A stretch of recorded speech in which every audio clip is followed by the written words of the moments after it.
Welcome to the PokerStars Arena, hosting the Spring Championship of Online Poker 2021. Another day, another high roller. We're bringing you live cards-up coverage of the final table of Event 13 High, the 10K 8 Max.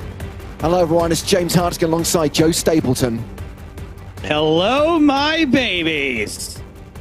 And Joe, it was a fun night last night as we followed the third and final day of the 2K Sunday High Roller Special Edition. This was a PKO freeze-out, and here's how it finished.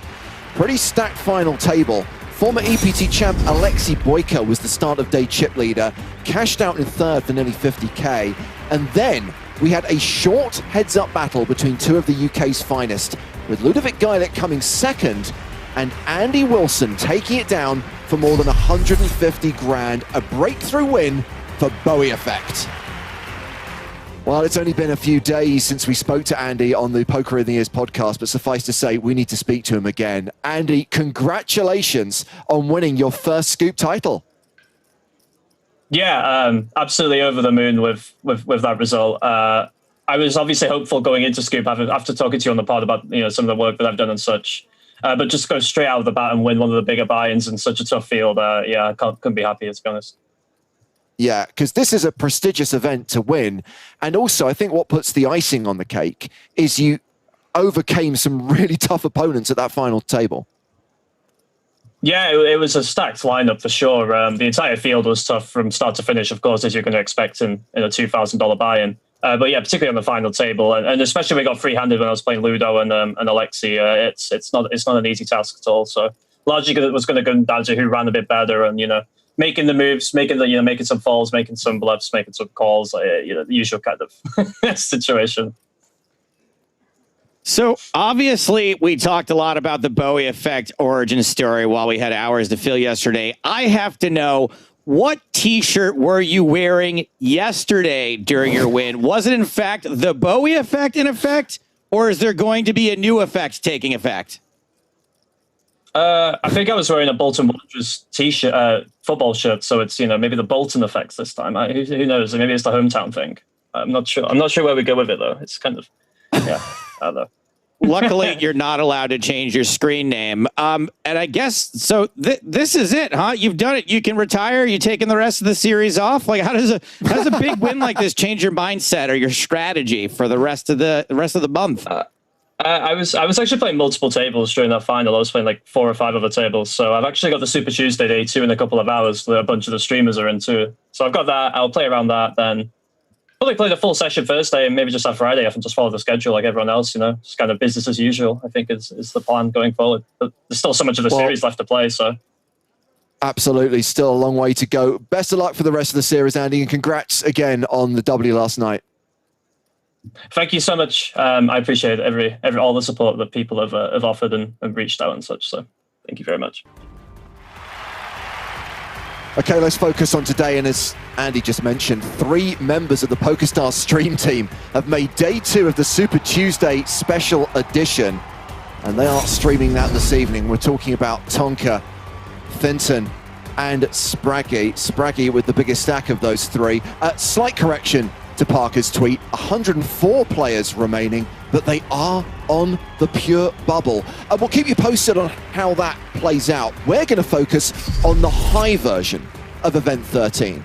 The 10K 8 max, 105 entries, 9 players remain, and would you Adam and Eve it? See Darwin 2 is back for more. Simon Matson, the chip leader. So many high roller regs in this one. We do have 3 players in the danger zone. Danger zone. And here's the money up for grabs at the final table. Everyone guaranteed nearly $32,000, 6-figure scores for the top 4, and nearly $250,000 for the winner. Well, making his Scoop 2021 debut this evening is Griffin, the Unicorn Benger. Griffin, welcome to the stream. Thanks for having me, guys. That's never going to go away. That's not my thing. I'm the unicorn. I have the reputation for beating a joke to death, but James is far more guilty of it than I am. I've told you before, guys, you beat it to death to the point where everyone's sick of it, and then it starts becoming funny again, and then it just becomes legendary and everyone loves it. I made it work with Chop Pots. I can make it work with the Unicorn.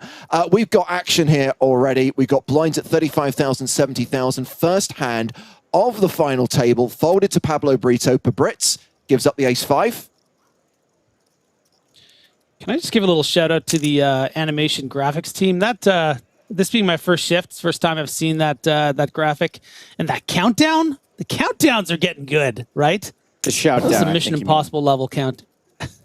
Yeah. Well, we get the countdown to 30 seconds, and then we get the 30-second shout down, and then we get that awesome panoramic view of the PokerStars arena,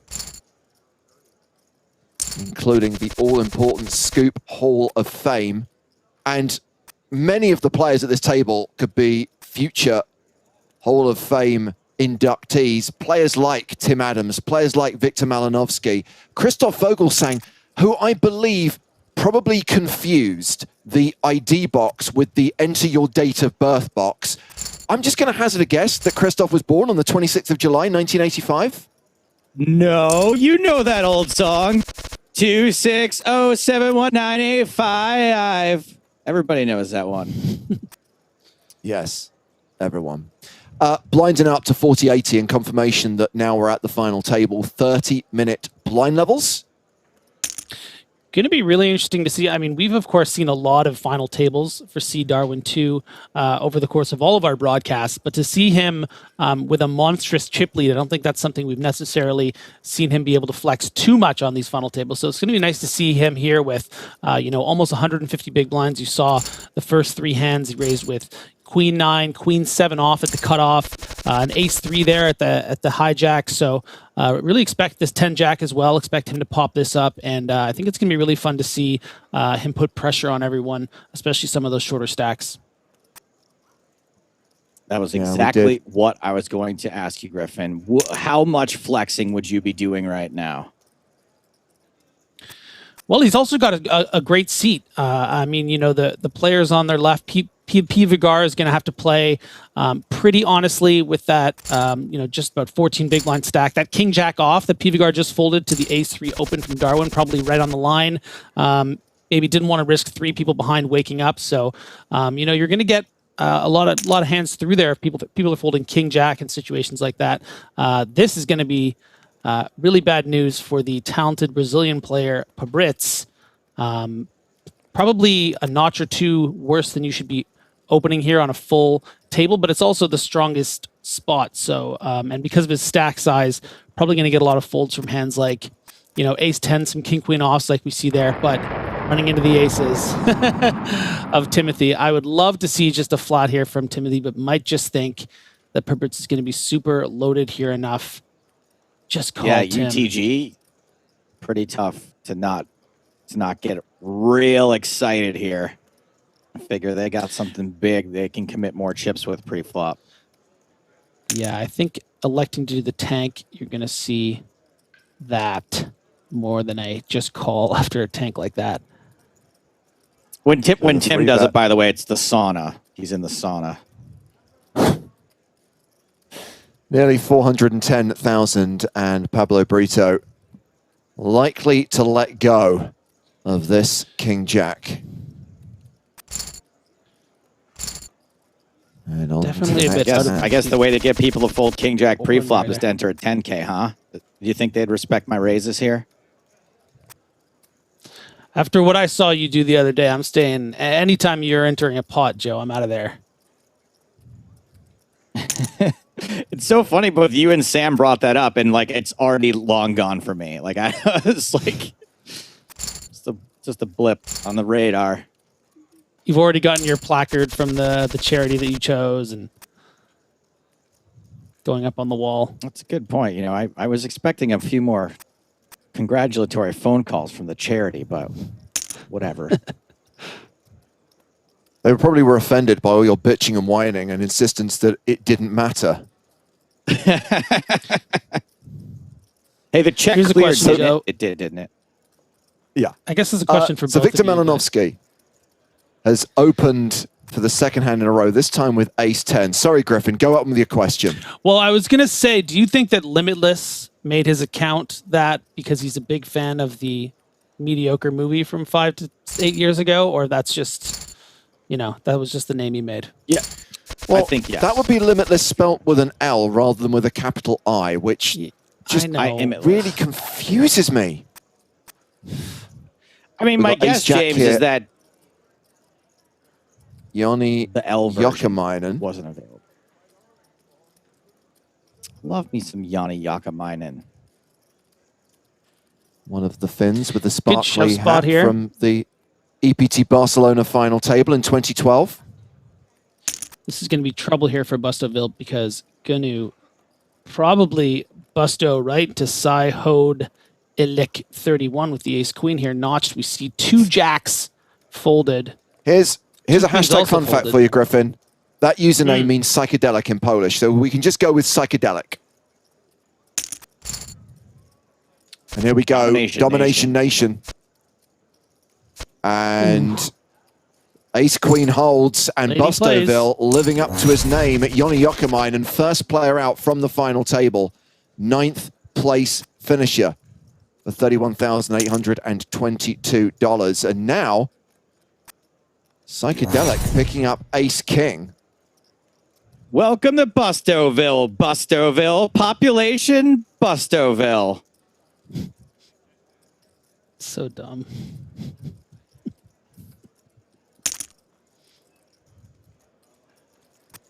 Straight shove makes sense here. You see it is over 30 big blinds. Sometimes you'll see some 3-bet try to get ins on that size, but with ICM and stuff, you don't necessarily want your opponent thinking you might be light. 4-bet shoving a hand like 7s and then racing. And we've got pocket 9s here for Victor Malinovsky. Limitless makes it 160,000.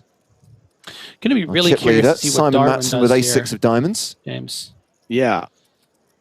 Because he wants to play, and he can certainly afford it. I wouldn't be surprised to see, I know people hate when I say this, but I wouldn't have been surprised to see him fold or 3-bet, but does elect to just call.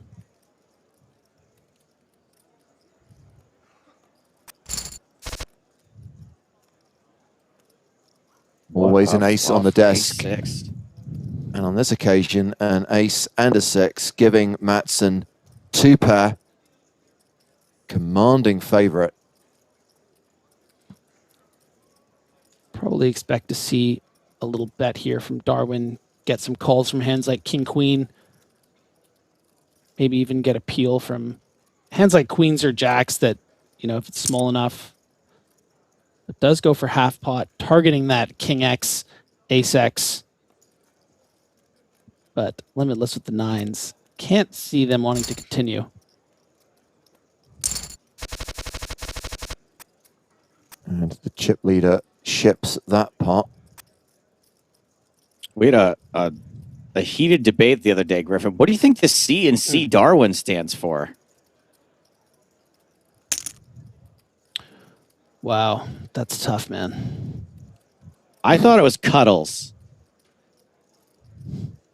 I always thought it was like a more like some sort of dried fruit, like a cranberry.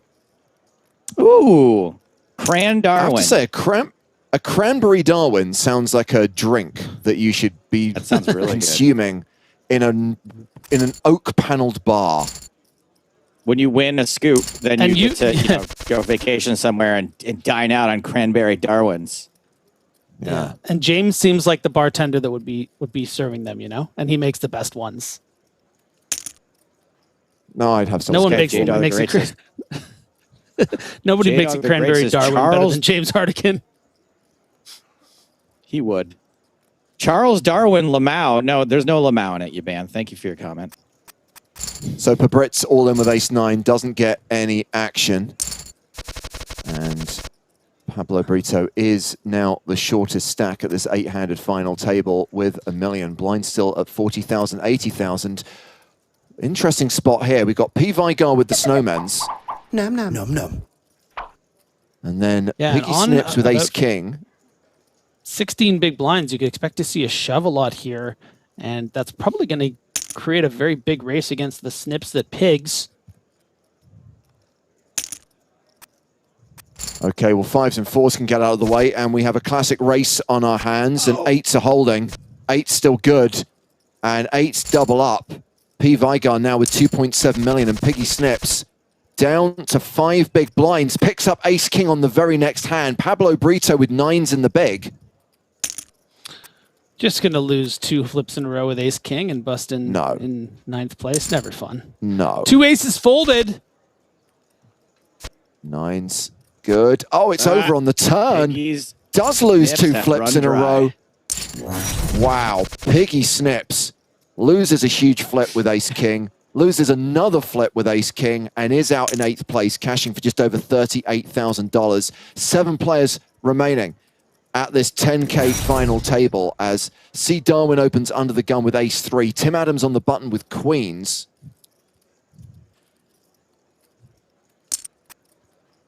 And I really like this call from Tim Adams. Knows that Simon Matson is going to be opening up really wide on this table. Doesn't work out on this flop, but could also anticipate maybe some passive play with this ace rag by Darwin even on this board. Not necessarily wanting to inflate the pot. So Timothy not going to, end up losing, I think, more than 1, maybe 2 streets, but not too big. The check here is a little suspect, too. Nice check back by Timmy. What hands is he not continuing with there? Come on. Well, ace rag, in fairness, Joe. I mean, I know you're looking at Timothy's hand, you're thinking, well, that'd be a great hand to bet against, but when you think about Timothy's range here, he's Right. finding pocket 8s, pocket 9s, all the better aces. So Darwin's just trying to sort of protect here and under-rep his hand. We can see now it's so under-rep that maybe not on a 7, but on a lot of different river cards should be able to get some value from hands like pocket queens, king jack, queen jack. Might still go for a bet here, actually. I think Darwin is aware that Timothy, but does check. And no action. Too good. Everyone's too good. Well, if there's one thing we established on our first stream on Monday, it's never too early to bring out the quad box as we welcome to the stream a player who has been known to run godlike. Benny Glazer, welcome. Hey guys, thanks for having me. Pleasure to be here. What's up, homie? Just in time for another monster Timothy Adams hand. That was me. You guys are anxious as well. How are you guys? Oh. I was looking down and waving, but I was just doing it by my crotch, so it didn't make any sense. Waving up, how that works. Yeah. So we've got Benny Glazer for a good time and also not a long time. You're playing a full Scoop schedule, aren't you? Yeah, pretty much. So yeah, right back into the mix today is like good events, the 1K and LO8 and that. And yeah, still very busy playing almost every day. Yeah. And what's your Scoop resume at this point? Between 0 and 5 Scoop titles, where do you fall in there? 5. You've got 5 Scoop titles? I don't even have like a funny answer to that. I have 5, yeah. That is incredible. Talal Shakurchi picked up his 5th last night. Yes. He did. What a boss. Yeah. Happy for him. He knocked me out of that event, but it was, yeah, fun to see him get his title.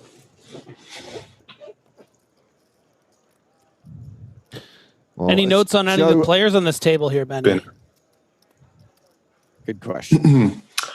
I'm not in particular. I mean, they're all pretty well known. Got, I mean, Limitless. What just an absolute legend. And yeah, looking forward to be watching some of these. Tim, obviously an amazing player, and your boy Cornelius Darwin, as Tonka called him, and tuning in to see you guys debating the name. Yeah, looking forward to seeing. I haven't really played too much with a couple of the other guys. Obviously, Vogelsang, incredibly accomplished, and PVI got a bit of history, but not too much. Yeah. Well, we get the all-in and the fold. So, Benny, as Joe alluded to, obviously can't be with us for too long today, but one of the reasons why we did want to get you on the stream, and you just mentioned yourself that there is an NLO8 event taking place. We are going to have some replays on Friday of a couple of final tables of no limit hold'em events. That No Limit Omaha 8 or better is one of them.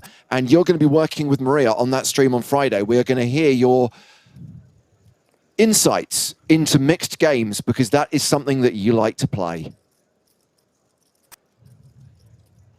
That is indeed. That is what I specialize in. Yeah, I'm looking forward to hopefully being on that final table, potentially commentating on myself. So that's definitely one of my favorites. I'm also going to be doing the 5-card draw table as well with Maria. So yeah, it should be fun. 5-card draw and No Limit Omaha 8 or better. It would actually be really interesting if you were able to do a kind of director's commentary approach to it, if you were to be at the final table of that NLO8 event. Yeah, I've done that kind of stuff myself before, actually, in a way.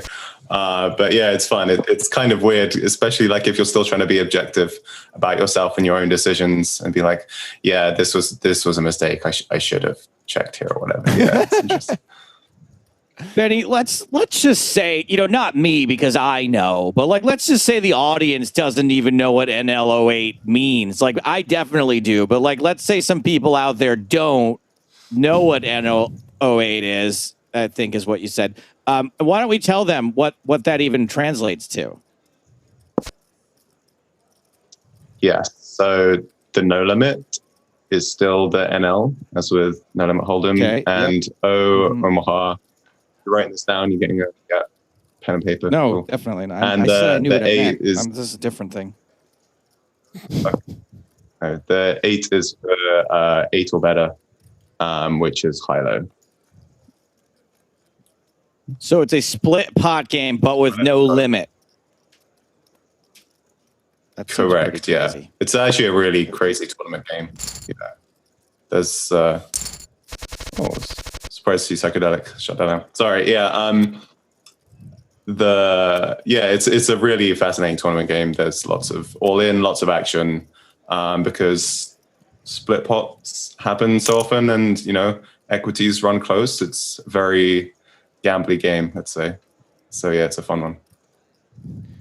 Yeah, and obviously we frequently see Omaha either played fixed limit or more commonly pot limit. The no limit variety, I mean, does it just become a pre-flop shoving game in the late stages? Or the early It stages? often does. In the late stages. The early stages, not so much. Thankfully, you're playing super deep. But when it's like 20 big blinds and under, then you're going to see lots of shoving, lots of the chip leaders being able to use their stacks. Even like no limit PKO is like an extra crazy variant because the chip leaders can just go absolutely insane. And it's a lot of fun. Yeah. So I would recommend it for people who aren't familiar with it, for sure. Try the low or medium binds. And he recommends you play the high buy-in immediately. No better way than to just jump in with the big boys and girls. But whatever, all we're talking about here is just, and if it has an H next to it, that's where you want to learn how to play. Darwin getting some great opening hands over and over here. Just chipped up all the way to almost 12 million now. We saw a few what a dream rotations, spot. Just before. Just before you got here, Benny, there was a similar spot like this under the gun for Darwin, and Timothy flatted quite strong that time as well with pocket queens. This time, the ace-3, has the premium ace-queen, and is going to outflop Darwin this time. Yeah, I like it. I like it. Tim is obviously going to be playing pretty handcuffed, relatively speaking. So I do like the flat in position, especially with limitless on 800k. Curious if Tim does bet here, but goes for the check. Oh, Brits must be so mad right now. Can we talk about that for a second? What do you guys think of that? He folded 3-6, and he must be so tilted. You think about that right now? He's probably so mad. But PVgar folded a flush. Joe, do you even see it? Oh my! PVgar must be even so much more mad right now. More upset than Brits. I don't know how you guys do it. I gotta make it so that I can't see my hold cards after I fold them because I don't want to know. I don't remember. I don't want to know. There is the option, and you can just, once you folded, you can just wipe your memory and just then not worry about what could have been. I mean, like, did I have a 6? And I won't go back and look. Yes, go ahead, Griffin.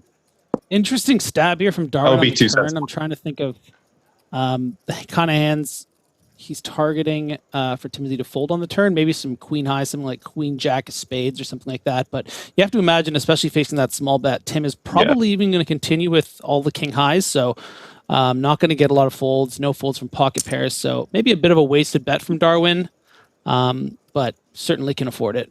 You think he's falling like queen of spades on the turn? I don't know. I'm wondering too. I think king queen of spades. Small size. Is going to call or fold. I think that's specifically what he's targeting. Yeah. I think that those are going to fold, like the king jack of hearts. So I think with 10 high, it's pretty reasonable. Obviously, Tim is mostly going to have those suited combinations at this point, so he's targeting the non-diamonds rather, like the king queen. All the queen 10 with the king jacks, of diamonds. Tim doesn't really have so much. Yeah. Oh wow! It is. Yeah, interesting that limitless. Oh, so he's gone for the open call. Wow. Okay. Oh, gets there and catches running clubs to make the flush. It is domination rotation in Victor Malinovsky's favor, and limitless doubles up through the chip leader.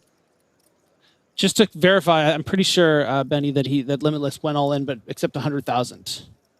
Yeah, I saw. I just saw the open. I didn't see the size, so yeah, I saw. 720k. That's that obviously makes a lot more sense. Darwin going to be playing 100% of hands in this spot, but unfortunately, PV is working up with it.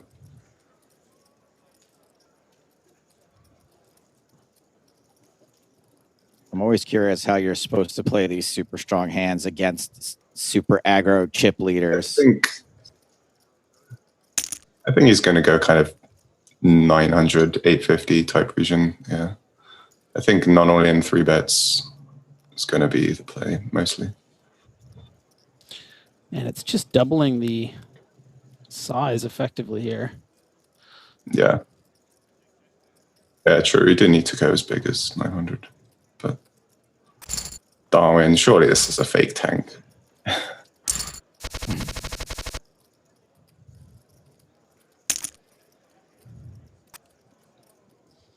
It'll be interesting to see how Vogelsong reacts to this min raise. Shove or call, certainly in the realm of possibility. Probably closer to a shove, especially with how active Limitless has been. Specifically versus Limitless, I think more often than not it's going to be a call. But I think mostly flatting in this stack setup. Yeah. First later position is obviously more reasonable, but yeah. Yeah. And curious if he does continue versus this small size. I think so.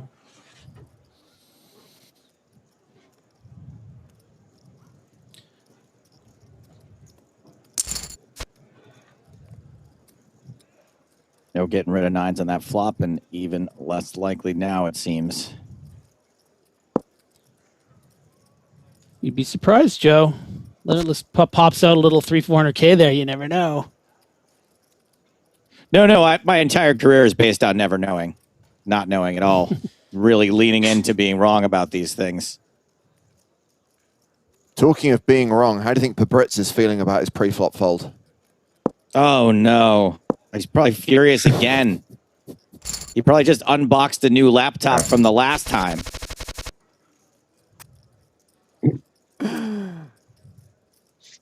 As the old man said to you all those years ago, Joe, kid, always see a flop. Always see a flop. That guy used to crush the 2-4 limit table. He could afford to see a flop for $12 every single hand. It was crazy. I don't know where he got the money from.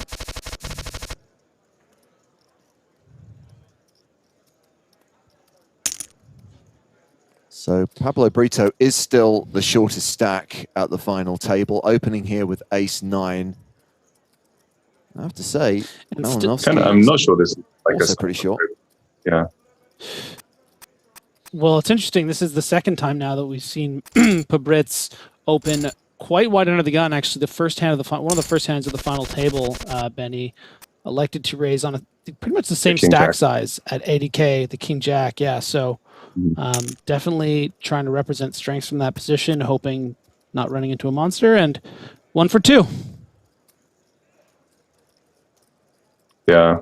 No. I think like when he's now the shortest, he's able to do that a bit more, but generally you want to incentivize the other stacks to collide, and you kind of prevent that from happening with the looser opens. With Tim folding the ace-6 of hearts, we get the shove from Pabritz. I was about to say, love that spot. Artisanal sourdough, yeah. I was about to say I was curious if he was going to go for the flat or the rip. But.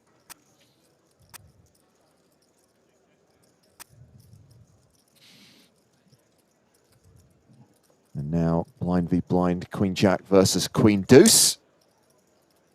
Pabritz not the shortest anymore now either. No. And we go to a flop, and Queen Jack high, still the best hand.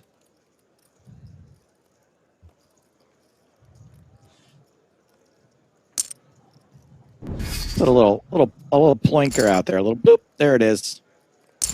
Well, we're just going to cut away from this and go across to the medium buy-in version of event number 13, because there is action brewing in the 1K Super Tuesday. Truth be told, 7 has opened with aces.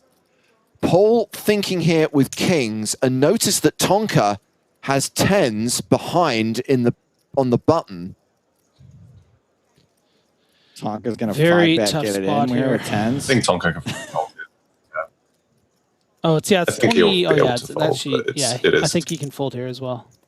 Ooh. Tonka also wow. allowed to get it in. Well, good luck to Tonka. Gonna need a 10 on the river, doesn't. Well, Tonka did make the money. 100th place finisher, cashes for the minimum, $2,372.72. So it's GL, Spraggy, and Vincent, who are both still alive in the special edition of the Super Tuesday that's also playing out tonight. Wise man once said, always see a flop. Yeah, good luck to them. And Tonka was going to see one. To be fair, he also paid the price to see a turn card and a river card, so he was getting a bargain. Yeah, you got to see all 5 when you're set mining. Can't argue with those. And Benny is like, poker is alive and well. How is Vogelsong going to react? 2.5x here. And it is going to fold. And that's just such a little micro moment. But, you know, you see Darwin electing to go with bigger size there and actually finding a fold from a hand that maybe would have peeled for the one big blind otherwise. I think so, yeah, it would have peeled. I think even versus 2.5, it might be more likely to turn into a 3-bet rather than a flat. Yeah. So it might be a 3-bet or fold spot versus that size with that particular hand. Versus size, yeah. Psychedelic opening here with ace queen. Raise and take it. And we've got Tim Adams here with the pocket rockets. This is the second time we've seen Tim be dealt aces. Suspicious. Easy game. I'm like kind of curious if PV elects to continue, but no.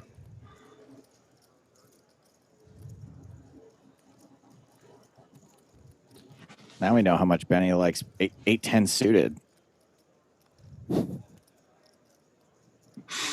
I mean, I know he's like with 41 big blinds, I think like 10-9 suited even can continue there in this particular setup. It's at least close. Darwin certainly ahead of his normal opening range here. So going to be quite annoying having to give this one up. So is taking some pause considering maybe peeling. You think he will? I don't know. Yeah, I don't think he's considering shoving. I don't know. But it's obviously a chunky.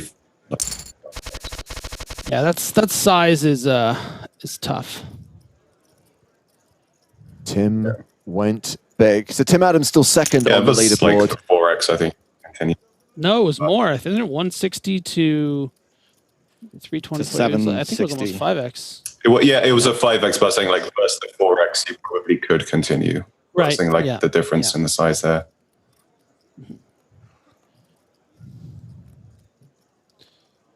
For Brits, the pretty queen 9 of spades.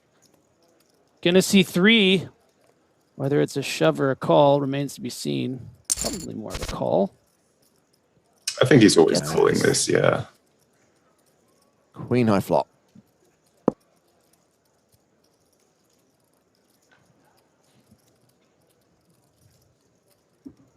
Sometimes when they're really taking their time, I'm wondering if they're balancing their timing or thinking of making the wrong decision.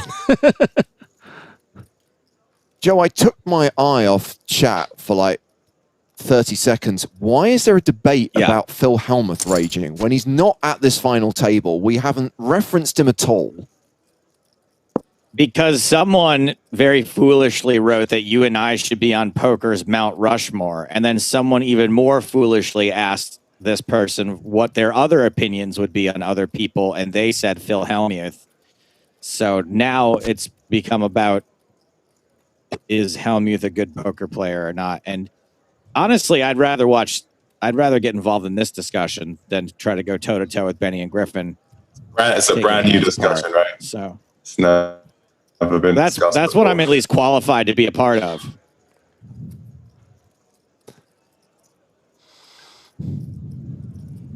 I don't know when I'm going to get to roll Curious it if out, but Pablo I does did go for make this.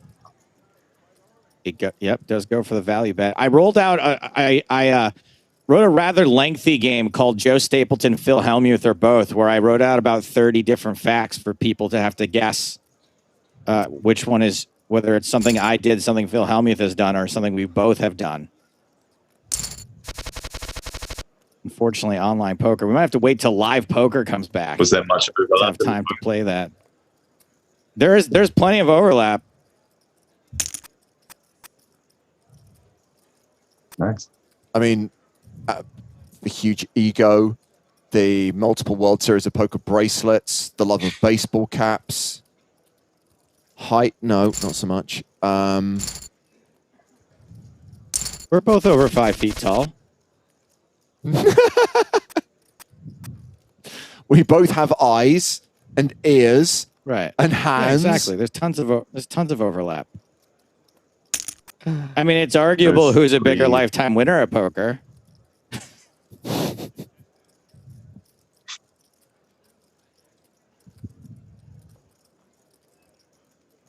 Don't block me again, Phil. I'm just joking.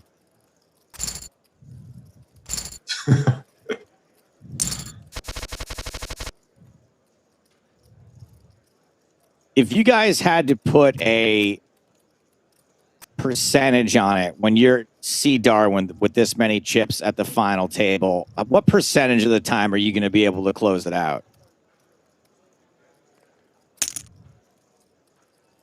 Is it half? I'd say the percentage of the time Less? of the time that you finish top 3 is like, I mean, I don't know. I feel like I'm going to say a number and Benny's going to disagree Oh, with yeah. me. And I would say like if he's going to finish top 3 with this stack coming in, probably like 80, 90% of the time. I don't know. Well, especially after Oh. flops like this. Absolutely. I think that's probably fair to not finish. Wow. Okay. There we go. Yeah. You'd have to get really cooler To close it out as well. I don't know. It's yeah, for sure. To close it out, maybe 30 to 40%, depending on, especially with this flop. Don't know what you think about that number, Griffin. I think like to win versus top 3 is a big difference. Yeah.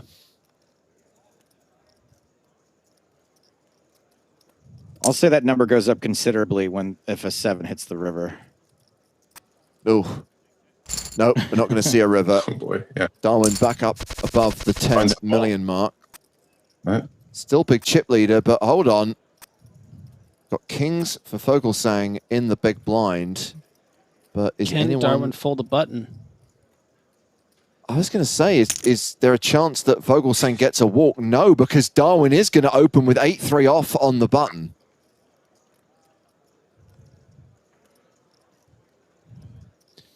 Be a good hand if they were playing blackjack. Oh, Griffin, you're a funny guy. Double. Oh, let's go.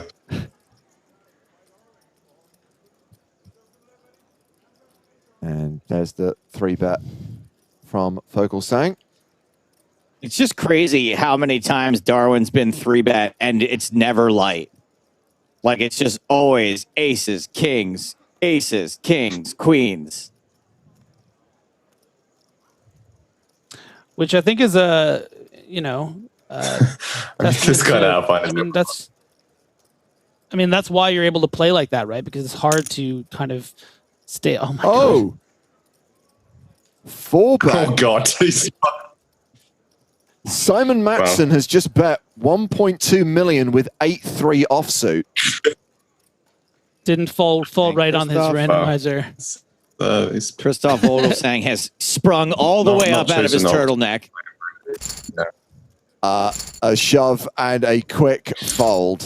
And Fogelsang moves over the 4 million mark. Obviously, Matson still with the big chip lead. Still has more than 9 million. And going to take a hand off. Going to fold the Jack-3 this time, leaving it to the blinds. Fogelsang in the small. Get it together, Darwin. I feel like Joe was Darwin's inner monologue there, being like, "They've always had it every time. They can't always have it." 4-bet. Correct.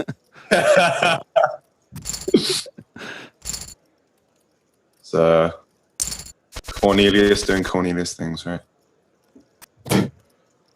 Cornelius. Classic cranberry Darwin. I mean, That's amazing. he could just have a randomizer, and that one time he's like, "Well, guess I got a 4-bet this one." that's what I said. Did you say that? He just rolled a 99. I did, yeah. I said he rolled a bad random. Yeah. Oh, I see. This one? That's the one. That's the one that he rolled, and somehow you have it now. Are you C Darwin? Right. That's right, buddy. Hey, well, That would be so meta. Joe's sophisticated solver. it can't be any worse than the decisions my brain makes. Yeah. Tim. I mean, listen, Joe, I think I've played poker against you twice. One time, I think I just don't even remember what happened. The next time you wiped the floor with all of us. So Quick update, by the way, from the 1K, from the Super Tuesday special edition. We dropped This by can't the be good if it's tables quick. earlier and saw that Tonka was eliminated just after the bubble burst. Another player to score a min cash is Benjamin Spraggy Spragg, who did come in as one of the biggest stacks today, but just bowed out in 86th place. Got it all in with ace-5 against kings. Ace-5 is not as good a hand as kings, and Spraggy cashed out for $2,372. So Finton now flying the flag for the red spade. was it Spraggy suited? and Tonka are like that old married couple that dies 2 days apart from each other. Like once Tonka was eliminated, Spraggy just lost all the will to go on any further. And Finton is the child they left behind. Right. Okay, Benny, I know you got to be places, so let's just give you one more hand, and let's hope it's a doozy. Sure, hope so. Some potential here. Yeah, Pablo Brito opening on the button with I ace assume queen. Darwin And mostly just defends. But Yeah. don't get carried away like you did with the 8-3. Oh, Darwin, no. Darwin turns into Darlose. oh, he's gone for it. Living it up at the Pabritz. Oh, boy. No, ace queen holds, and that is going to be a double up for Pablo Brito. So a little bit of drama, Benny. And just to remind everyone, you are going to be on stream with Maria Ho on Friday with some cards up replays of final tables. 5-card draw PKO and a No Limit Omaha 8 PKO. Enjoy is what I'm going to say to that. Looking forward to those. Yeah, thanks. Looking forward to those. Sure. Cheers. Thanks for joining us this evening, Benny. Fun. Good luck in the tables. Good luck Benny. in the NLO8 event. Cheers, guys. Later, Benny, in that no limit 8 or better tournament. Yeah. Right What a time upside to throw the head. horseshoe at Simon Matson.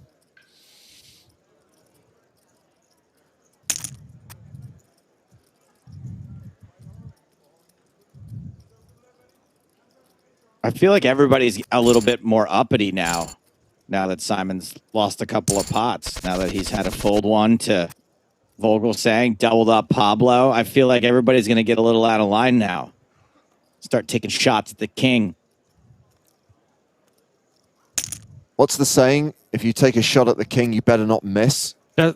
Best not That's miss. Yeah. What's that from? The Wire. Is it? Good knowledge, Joe. I mean, it's probably from other it things Omar? too, but yes, it's from Yeah. I think it's in reference to Barksdale.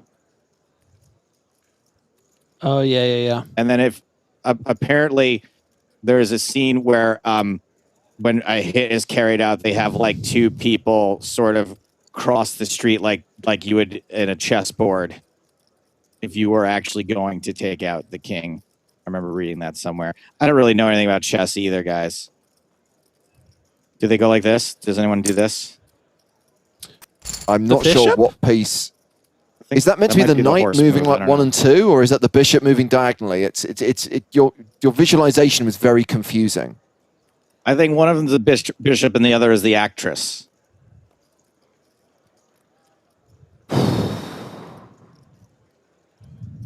How many more days of this we got? Wasn't on my bingo card today.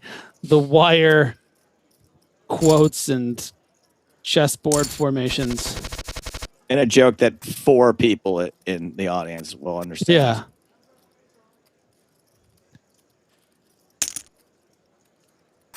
So Victor Malinovsky raising the button with Queen Jack. Pablo Brito with Ace 8 in the big blind. Pablo is a player who already has 2 Scoop titles and a second place finish. One of Brazil's top players with more than $6.7 million in online winnings. Yeah, you want a piece of the burrito? Spot. Here's a little beans and cheese. The Darwin ace deuce shove.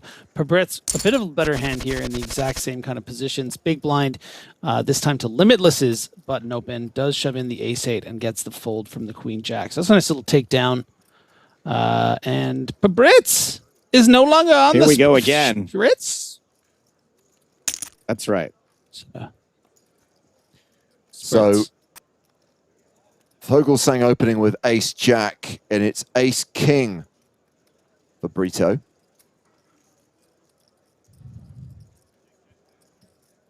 I mean, this is way nicer than just being card dead at the final table.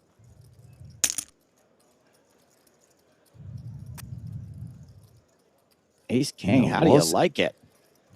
Was in the danger zone and now vying for second place on the leaderboard.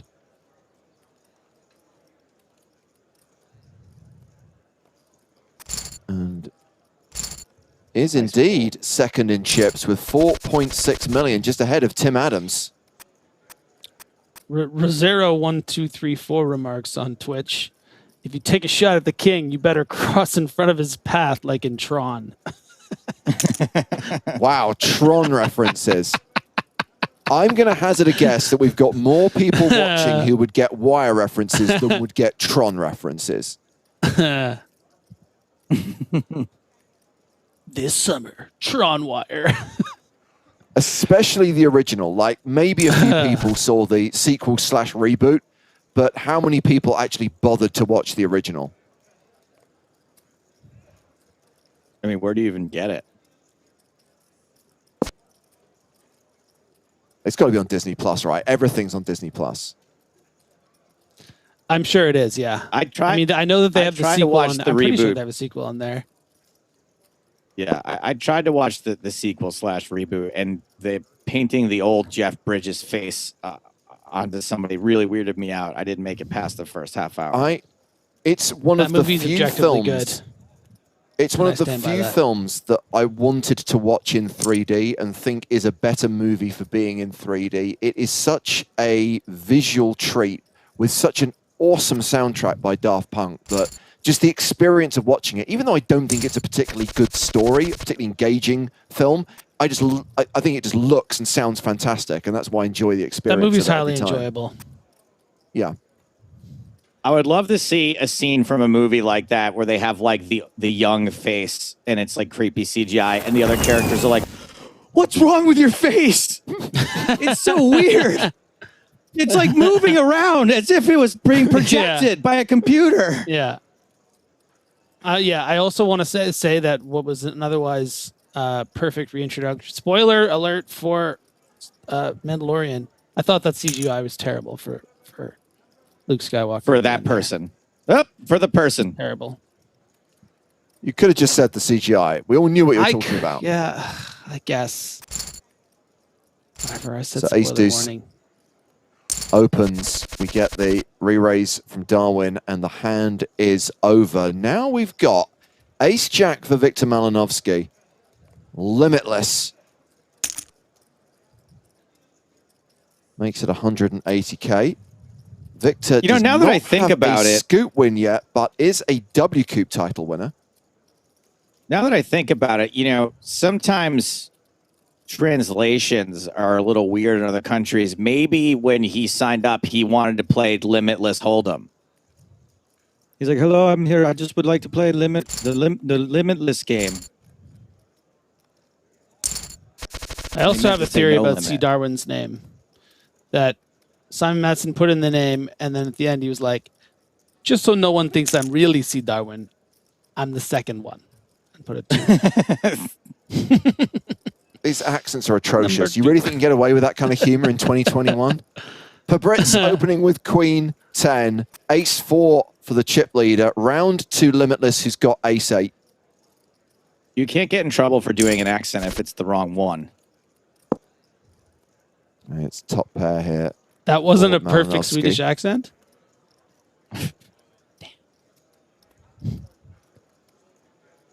Would you be offended, Griffin, if I said no, it was terrible? Fritz! That's the word I was looking for. I thought you did. The joke was That's why I Fritz. agreed with you. No, I said spritz, and then I got very confused. I was like, it's really on the spritz. It's like a brain break moment. Spritz is what James does with the water bottle when I make jokes when we're in person together. Yeah, No. I've seen him. I've seen him do it. Actually, you react. You usually hiss and then go outside. Interesting Sad. that Pablo Brito is betting at this with just Queen high and 0% equity, it should be pointed out. Yeah, targeting the 9Xs. Also, maybe deciding that based on the run out, might just want to shove this river with the Queen high, knowing that Ace Rag is going to have a really tough time calling all in, only beating Stone Cold Bluffs. We, of course, see Pabritz has that hand, but, James, if you're in Limitless's seat here and you call with Ace 8 and it comes Ace 9-4, call a bet, 5, call a bet, and he just calls it off. He just doesn't believe it. Amazing work. And that is going to give Victor Malinovsky the full double up to 2.7 million. Yeah, and that's just range advantage thing there. Pabritz recognizes, okay, I'm the one that's supposed to have all the premium aces, all the premium hands. Limitless is capped here because any hand like Ace 10, Ace Jack, Ace Queen, Ace King, Limitless would have shoved all in pre-flop. So going to have Ace Rag there so often. Sometimes 9X, it's getting a bit stubborn on the turn. So Pabritz is like, you know what? I have the range advantage. I'm going to go for it. But Limitless, bit too good. Trip sevens for Limitless in this blind v blind situation. Tim Adams with 9 high. Let me get this straight. Or like Trip 9 sevens, by. 7 left. Oh my God. It's everywhere. Ooh, not 9 by. A little float there. Interesting. Can guarantee that if I predict someone's going to fold 9-5 offsuit to a continuation bet on a paired 7 board, I will be wrong. That's just being great. Maybe Tim is just a big Dolly Parton fan. Maybe a Dolly Parton song came on as this hand was happening, and he's just like, I get. Oh, Tim decides to bluff the turn now. 329 into 438.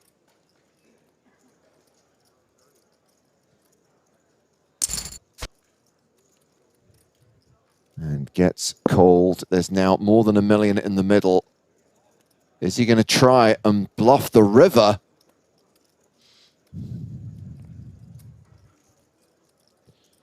I mean, Limitless playing these last 2 hands perfectly. Getting a loose float here on the flop. Last hand, sniping it down. But Timothy also just so good. Able to check it back.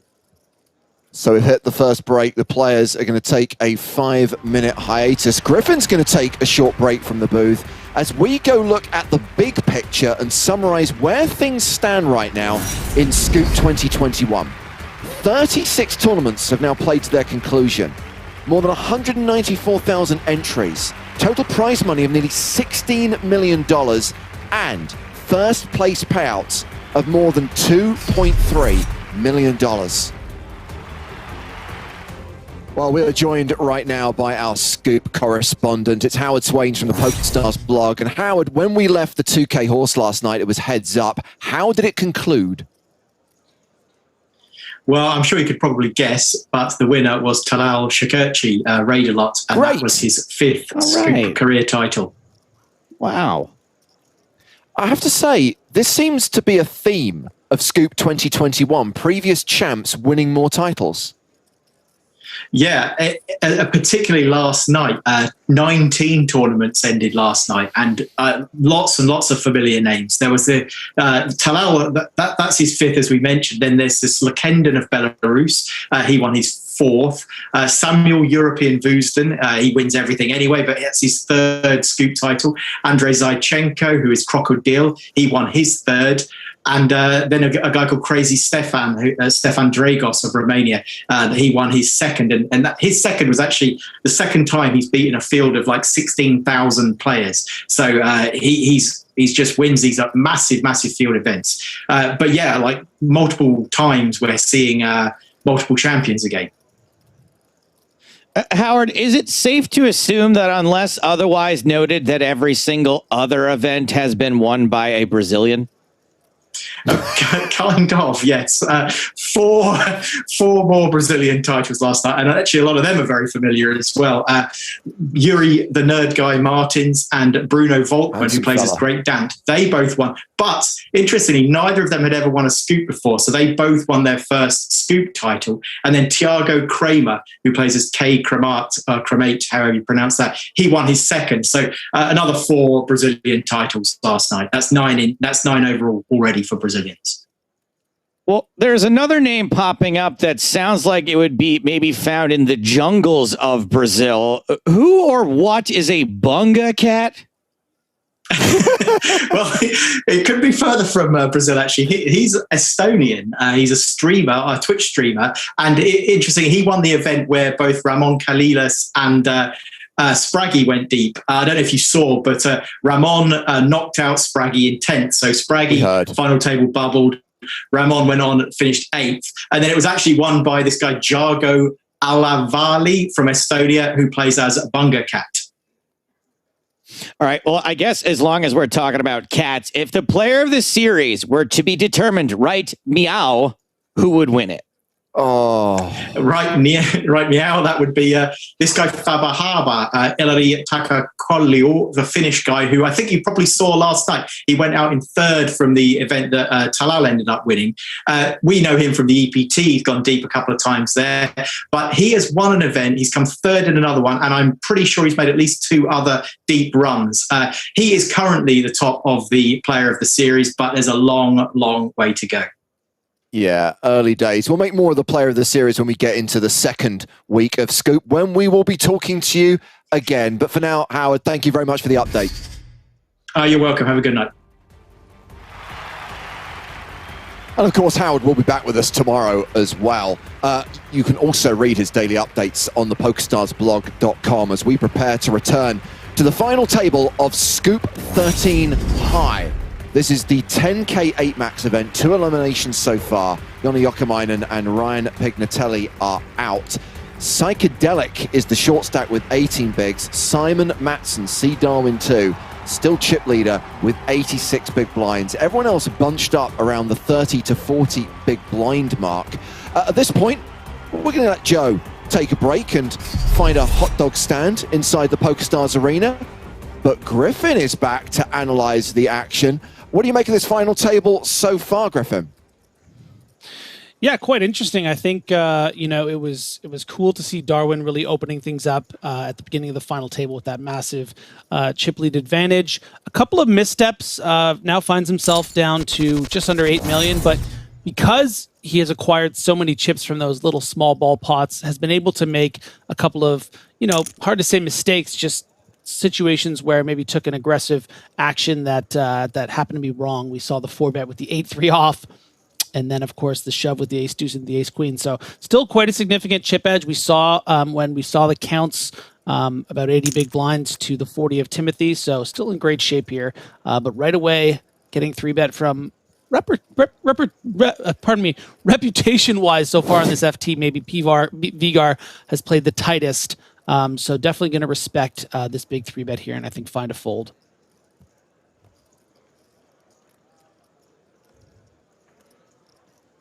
Yeah, this is Pedro Garagnani chipping up to nearly 3.3 million. A player who does not have a scoop win, but does have a second place finish. I think what's going to be one of the more interesting aspects of this final table going forward, James, is how the rest of the table is going to react to those missteps of Darwin. Recognizing that maybe Simon Matson is going to be less willing to take aggressive actions and big moves like the 8-3 and ace deuce. Got his hand caught in the cookie jar 2 hands in a row there. So right there, you saw some pause from Darwin with the ace-8, but maybe players are going to be willing to 3-bet him light a little more, knowing that Darwin is opening wide, opening a lot, and maybe won't be willing to 4-bet with the light hands again. So under the gun raise from the sourdough, the 3-bet from P. Vigar with 9s, and now my God, a cold 4 from Victor Malinovsky with king 6.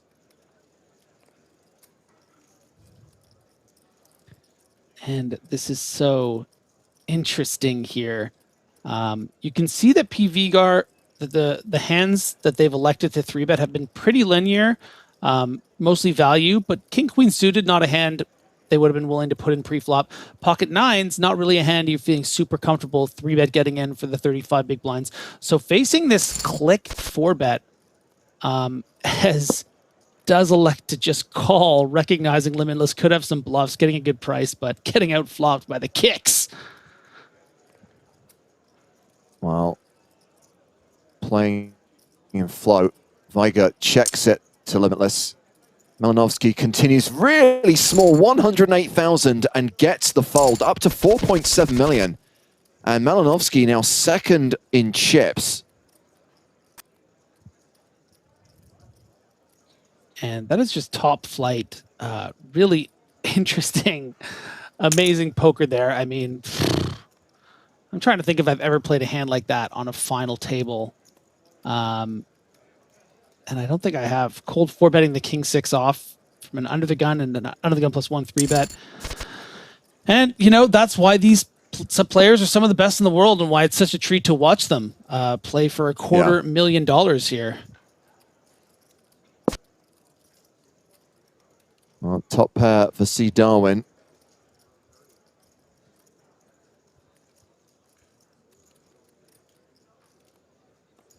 And Simon Matson looking at the better part of 600K in the pot, bets 189K. Limitless is a avatar really growing on me as well. Something kind of gangster about it.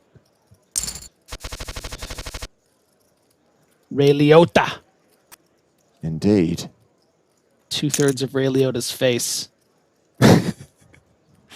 And the open to 180K with ace jack, but it is domination nation in Simon Matson's favor. Ace king in the small blind.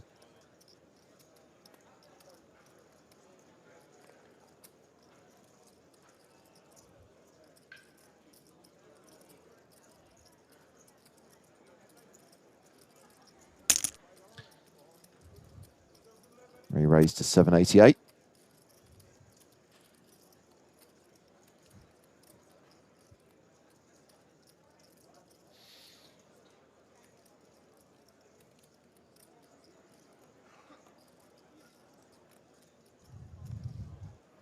And Limitless folds. So Matson keeping up above the 8 million mark right now. Blinds will be up in 6 minutes time to 50K, 100K. P. Viger and Psychedelic, the two shortest stacks right now.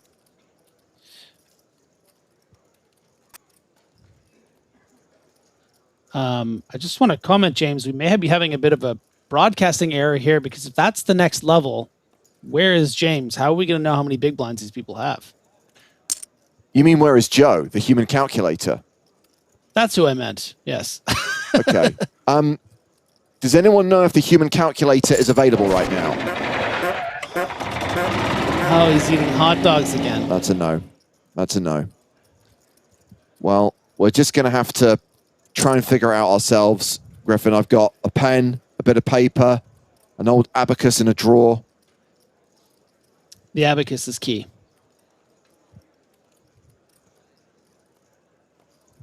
Right now, Viger's got the best hand with a pair of jacks. Christoph Vogelsang with the straight draw calls. Jacks and threes now for Viger.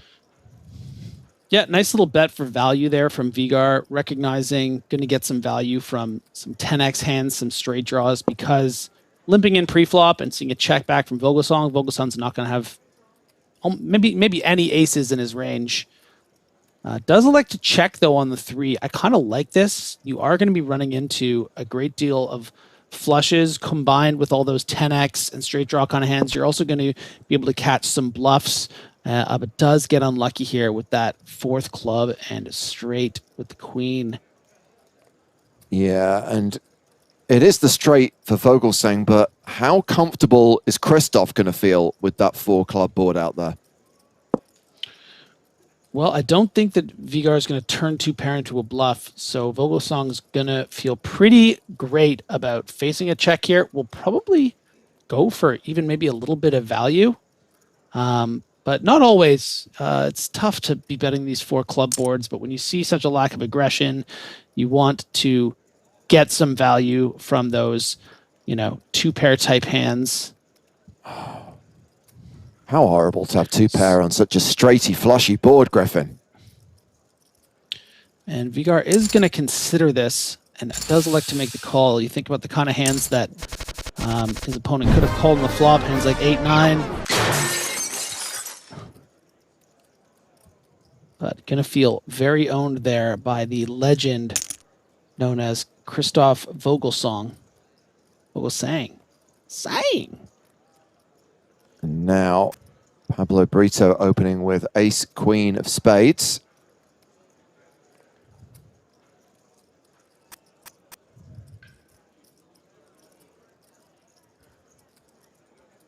Deuce of spades for Victor Malinowski.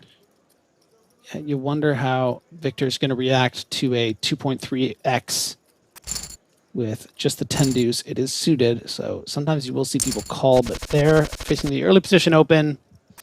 Doesn't want to get involved. So let's just recap the stats on this one, Griffin. 10K buy-in, 105 total entries, so prize pool of just over $1 million. That is 68 unique players and 37 re-entries. Now, we were a tad excited last night because our good friend Sam Grafton, the Squid, was chip leading at one point, but Sam actually went out in 18th place and missed out on the money, with the top 13 getting paid in this event. Lena 900, Tino Mulder, Pims, and Malacca Style were the players who cashed, who we didn't see tonight, who didn't make the final 9. And now, with Bustoville and Piggy Snips out in 9th and 8th respectively, we are 7-handed. Huge flop here between Darwin and Timothy. Don't expect a great deal of fireworks, raises on the flop. If Timothy had 20 big blinds, we'd probably check raise all in on the flop. But because Timothy finds himself in that 2, 3, 4 slot of stack size, might not be willing to raise and just get it in here. So Tim still with a pair of 6s and a flush draw. Simon Matson near enough a 70% favorite with top pair. I think Darwin's going to want to charge Timothy again here, recognizing Timothy's going to have a lot of hands that are combo draws, but does check and rivers 2-pair. Such a gross card for Matson to make 2-pair as Tim Adams makes his flush. Uh-oh. Did he just check that? Yeah. And Darwin's Tim? going to feel very comfortable Oh, firing out a the. bet. Somewhere probably in the range of 40 to 65, 70%. Actually goes even bigger. And, you know, to a smaller size, James, I think it would have been Timothy's intention to check raise here. But facing that, recognizing Darwin could have some flush draws that he could have checked back on the turn. I don't expect Timothy to be shoving here, but still thinking about it. Definitely not folding. Yeah. The call or the re-raise Does goes for the shove. raise. Makes it 3 million, nearly all he's got. It's a virtual all-in from Tim. What a boss. And two pair, again, a situation where a player has two pair on a straighty, flushy board. So, James, this is a next level sick raise here from Timothy because he recognizes that a lot of the times he's going to have hands like, you know, something like ace six with the ace of spades. He would turn that into a bluff here. So that's why Timothy now, why Madsen really is taking pause. Like, well, wait a minute. Like, how many of his spade combos is he really going to, that are actually flushes, is he going to check raise all in here with? Yeah. Does he think Timothy will do this with 5-6 of spades? When it's possible that Simon Madsen could have a better flush, betting 75% on the river, check back some flush draws on the turn.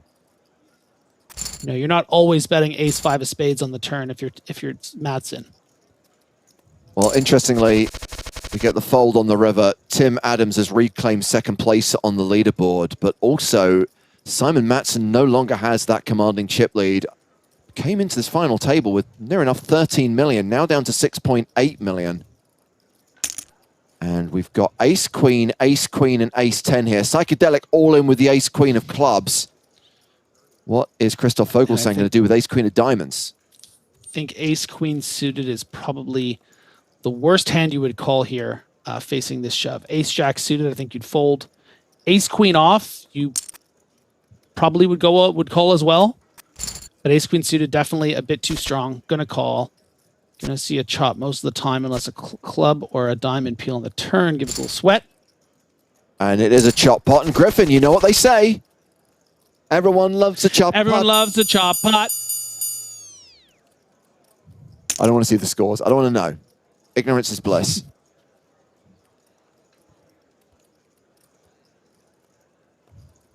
We've got Telly Savalas in a tux. Kojak suited. And nut flush draw versus open-ended straight draw. Hello.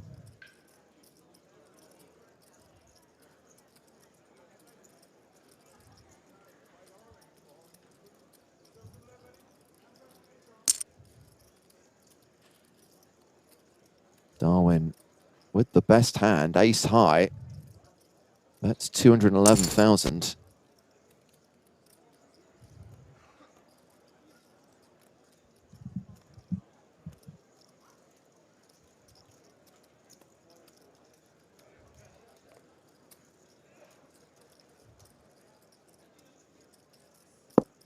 And now checks the turn.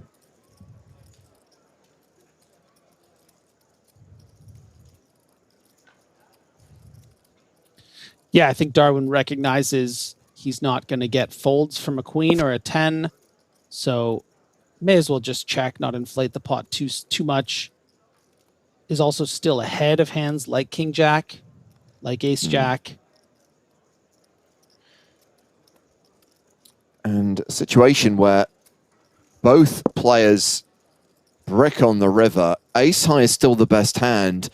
A chance, though, for Victor Malinovsky to steal this pot? So Limitless has to decide here. What size is going to make it look like I'm value betting, you know, pocket jacks, which he would flat here, facing under the gun, or a weakish queen. And you see there it was, got it through. Darwin recognizes beating all those king-jack combos, but also knows that Limitless will be able to value those queens, those strong tens, pocket jacks, and Darwin just lets it go. Queen Jack opening to 200,000. Takes it down, and Victor Malinovsky has moved over the 5 million mark. Closing the gap, has overtaken Tim Adams in chips and is only 1 million behind the chip leader now. We are at the 50-100 blind level.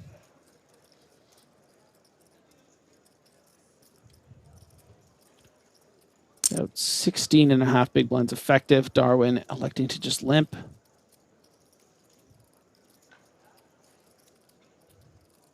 Yeah, we've got 2 shorties at the table. Liger with the chip stack you just referred to, Griffin, and Psychedelic playing just shy of 14 big blinds.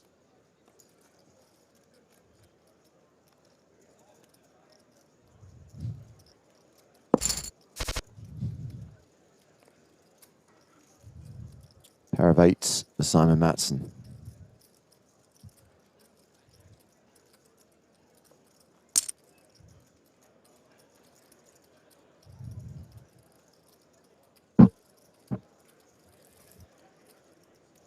That's 100,000 on the flop. Gets a call from King High. Board pairs on the turn. Yeah, facing the min raise. Min bet there. I think PVGAR is willing to P1 off, maybe backdoor some hearts. Turn a king is going to be good, pretty much always. And Matson bets again, 160,000.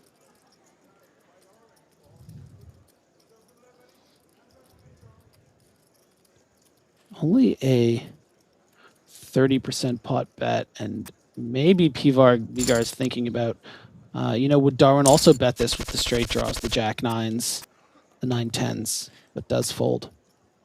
So we've already seen Simon Matson during these Scoop streams, and obviously Griffin over the course of Blowout Series, Stadium Series, WCOOP and EPT Online last year. We saw a lot of C. Darwin too as well. And we've already established that this is a player who has been consistent for a long time. 3 Scoop titles, and those titles came in 2012, 2016, and last year. Here is a hashtag fun fact about Simon Matson that we did not reveal the other day.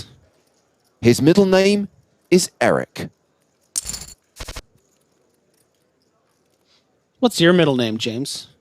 I feel like we've asked this before. Edward. Yes. Very fitting. Not as cool as Unicorn.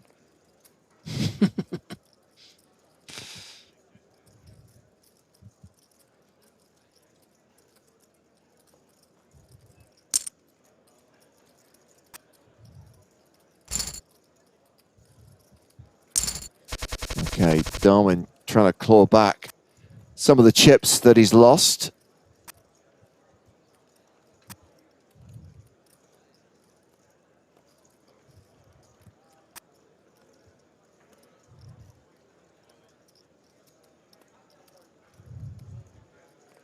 And round to the blinds. Ace-3 for Vogelsang in the small. And Malinovsky with 7 deuce suited.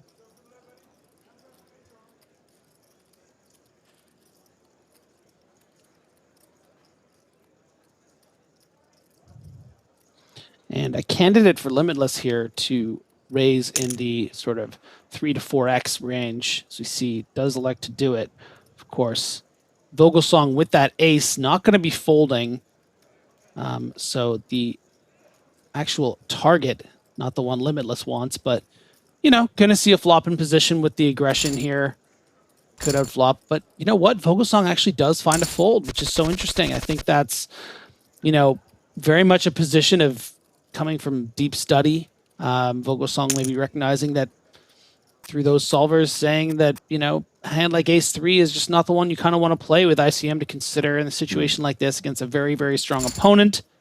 So again, the power of ICM and chip advantage, you can see right there, one of the most talented players in the world folding in what seems like a standard limp call situation. Psychedelic with the small pocket pair under the gun decides to fold.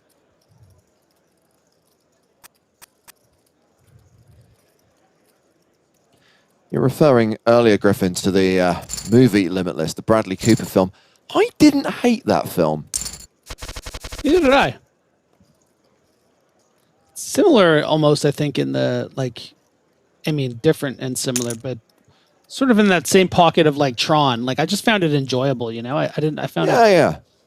I know that what I'm watching isn't that good, but I don't dislike it. Also, it helps, you know, to have a extremely charismatic lead that is sort of really finding his niche and finding his mark in Hollywood early on in his career. I mean,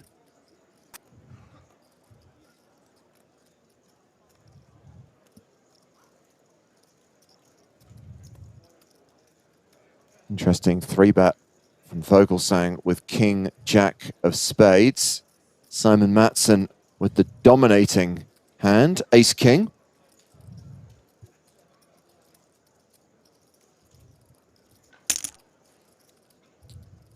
Have some of that. Back up over 7.5 million. Yeah, sometimes, you know, when you're attacking a chip lead, I mean, this is kind of what we were talking about earlier, James, about how, you know, a lot of players are probably going to try to go after some more 3-bets against Darwin. But right there just ran right into the blade. Also, it's tough to flat in a situation like that. You know, when you look at the other stacks at the table, you think you probably have the best hand, so you have some blockers, so you play it the aggressive style, because when you flat, so oftentimes you're going to have those suited Broadway type hands. So I think I like it from Vogelsang there, but 2 times in a row now, getting notched down a little bit. PVgar with a beautiful little hint to defend in C3 against, try to claw their way back out of the basement of this final table, but up against one of the only weak hands that he's behind. Flush draw on the flop, and it's almost a flip, Griffin, almost 50-50. Yeah, but not a hand that you can imagine Limitless would be willing to bet call, and one that Vigar is going to be very comfortable check shoving with. And this is actually, PVgar is pretty much the only opponent that Limitless has had trouble with, it seems like, at this final table. We saw a situation earlier where PVgar defended the Queen 10, flopped a 10, and check raised all in. And now again, Limitless with that mid-range ace, just like last time with the ace 9, presumably going to have to find a fold. But just calls this time and gets some more equity with an SPR just over 1. That's incredible, right? Picks up the straight draw now and has only dropped to 40%, so still has a significant chance to come from behind, and the Limitless only has ace high. And it's a 7 on the river. Yeah, and therein lies the problem of just electing to call the flop, is that now when you're on the river, you, especially with a 7 on the river, it makes it less likely that you had a 7 on the flop. If you had a queen, you probably would have gone all in against the bet. So now you just really do look like you have a missed flush draw, but goes for the big bet anyway. And you have to imagine how quickly we've seen Limitless trust his instincts, that brilliant call with actually holding ace-8 earlier on in this final table. Can he find a call with the ace high? Now, the problem, James, here for Limitless too is if PVgar did have a flush draw, and maybe this goes into the logic for PVgar just calling. From Limitless's position, if he's thinking, well, if he had a flush draw, he probably would have check raised all in. He might not think that he does have a bluff here. If he expects PVgar to shove 9-8 of clubs on the flop, then he can't enter that into his bluff range. So this might actually end up working. And it's, again, this just goes to show it's about perception. What do you think your opponent would have done with certain combinations of hands on certain streets? Well, Can Limitless crack the case? This will be a hero call if Limitless can click that button with ace high. But based on what you were just saying, Griffin, totally understandable if he elects to fold ace high in this spot.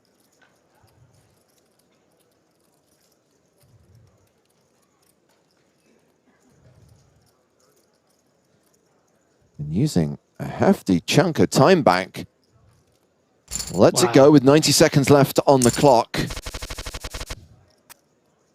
And that hand, not great news for Psychedelic, who's dropped down to 11 big blinds and is very much at the bottom of the leaderboard right now.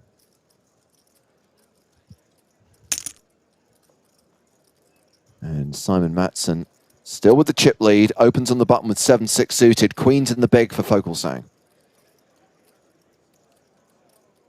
And what an interesting dynamic we've seen between Vogelsang and Darwin, button to big blind. Again, Vogelsang, we saw the kings able to get 4 bets out of Darwin this time. Darwin does have a pretty hand, but not one that can really comfortably continue against that 3.5x 3-bet.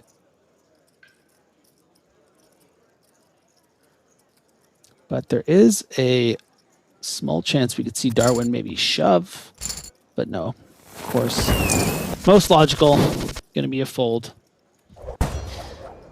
Fireworks and horseshoes are the order of the day. And tissues. I love that the Any more? tissues went right onto the eyes of Darwin. That's great. Anyone want to sling poo? No, we're all good. A lot of geniuses there on Twitch. 78% of them would have called with ace high.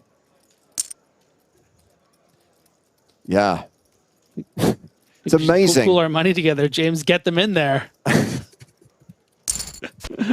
I mean, I wonder what it was that led you to that conclusion. Could it possibly be that you could see that the other guy had a missed flush draw? Really dominating position here for Limitless against Pobritz, James.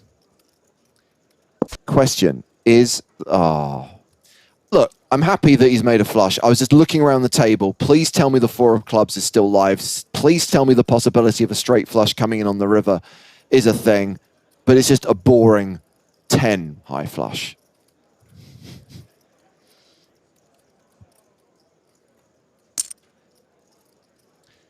Griffin, it may be that we do need the human calculator in here because apparently 78% voted no. Oh, wow. Are you sure you read the bar misread the chart poll correctly? I just... I thought I did. Well, my point still stands, even though it's wrong. And quite interestingly, we are faced with a similar situation. Pibbert's thinking, okay, well, there's missed hearts out there. Maybe I should call here with my 6s, but does fold. Thank God the ability to interpret numbers isn't part of analyzing poker.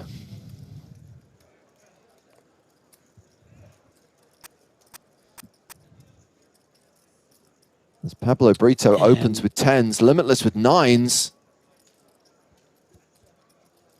Have to imagine Limitless will lean on the side of caution here and just call from the small blind, not wanting to get in 30 big blinds with all those short stacks. And it's actually getting quite an advantageous flop in the context of not losing any more chips to the overpair. Not going to be thrilled by Queen Jack 6, whereas if it had come Deuce 7 4, would have definitely been happy to continue.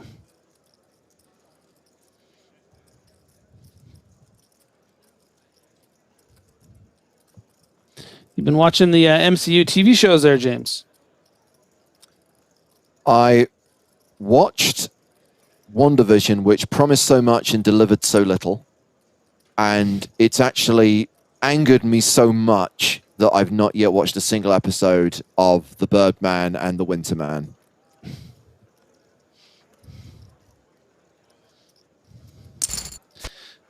I saw a funny... Ooh! And the min bet on the turn from Limitless kind of blocking and getting value from worse... trying to sort of get value from sort of ace highs or block bet against jacks. But gets there on the river with the 9. And now Pobritz. Luckily for the Brazilian, I think he's going to pretty comfortably be able to fold facing the big bet here. You think about the kind of hands that Limitless is going to have.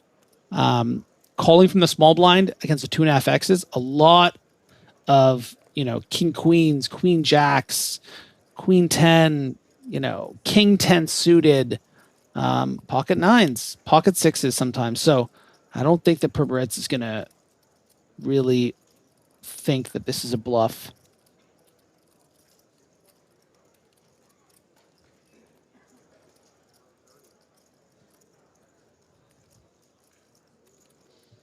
Yeah, I saw someone on Twitter say, I can't believe they called it Falcon and the Winter Soldier when they could have called it Bucky and the Bird. Yeah. So big decision for Pabritz.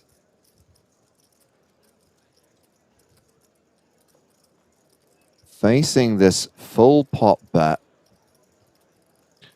So what is Pabritz thinking about here? What kind of bluffs? Let's go.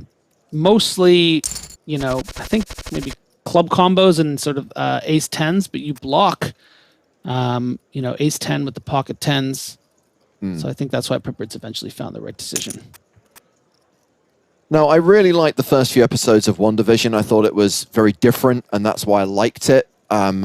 I was one of those suckers who believed that it was setting up some kind of expansion of the universe, maybe the X-Men being brought into the MCU, and when none of that happened and they all turned out to be false flags, and then it just turned into a mediocre Marvel movie with the sky beam at the end and CGI characters fighting in the air, I just was like, disappointed. Interesting. I mean, I found that the emotional beats really worked for me over the course of the series and even in the finale. So, and I didn't really, I don't know, I wasn't putting too much stock on the. You're right. I guess at the end, not a lot of things sort of happened that people were hoping. But once you get so caught up in the speculation, you kind of, it can collapse in on itself.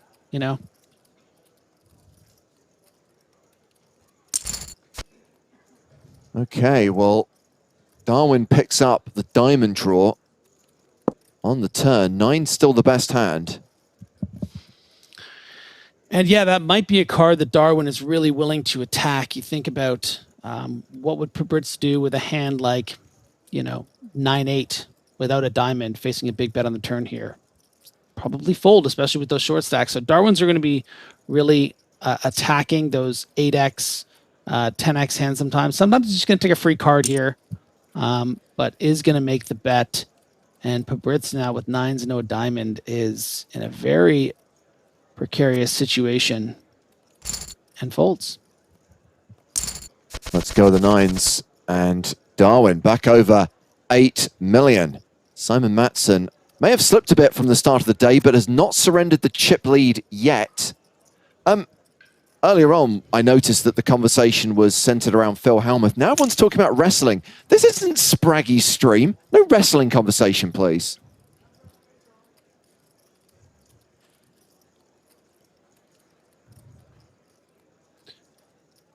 Could be a nice spot here for Pabritz to take down some chips with a shove, but does just 3-bet with the ace-8. Maybe not wanting to risk running into the blade of Timothy, being willing to use that ace as a blocker, make it look, in a way, stronger, 3-bet, and then be willing to fold. Timothy might be wise to that, though, and be willing to shove this in, but probably not. But you always have to consider what these guys are capable of.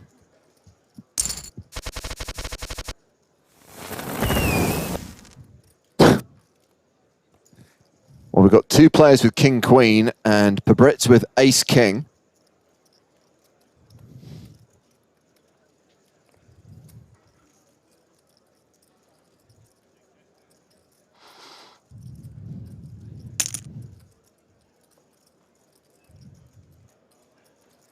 How many aces are in the deck, asks P. Viger.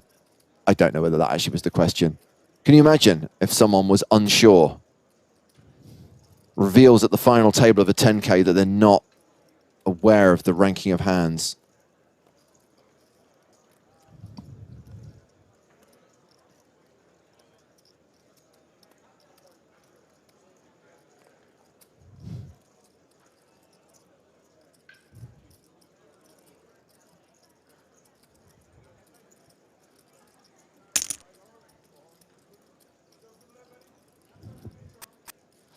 Two hands in a row here. Same kind of size for Pabritz.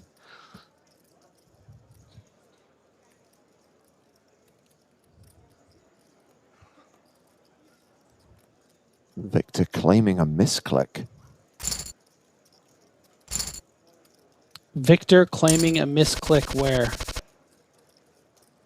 Do we know which hand? What's the context? Oh, makes sense, says Tim. Don't know. I mean, bear in mind they could be referring back to hands that were 30 minutes ago where they're now catching up with the stream delay. Maybe it's Limitless's min bet on the ace king king in that big 4-bet pot. Right. That would be my guess.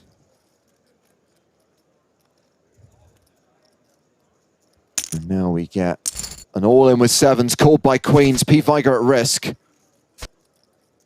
Is it always coming 7? Not this time. We get a KO. And that is the elimination of Pedro Garagnani. Gone in 7th place, cashing for nearly $50,000. And Limitless now vying for the chip lead. Not that far behind Simon Matson. Pretty good result there for P. Vigar. Came into the final table as one of, if not the shortest stack.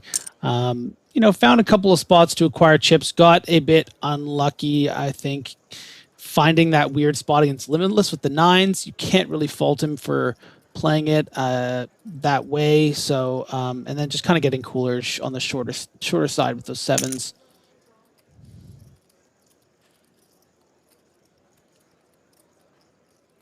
So blind v blind, 8-9 completes. Ace Queen raises. Victor Malinovsky is getting close to the chip lead now. How many chips was P. Vigar all in there for, actually? Might have been a bit more than was necessary if I'm... Now the Limitless has so many.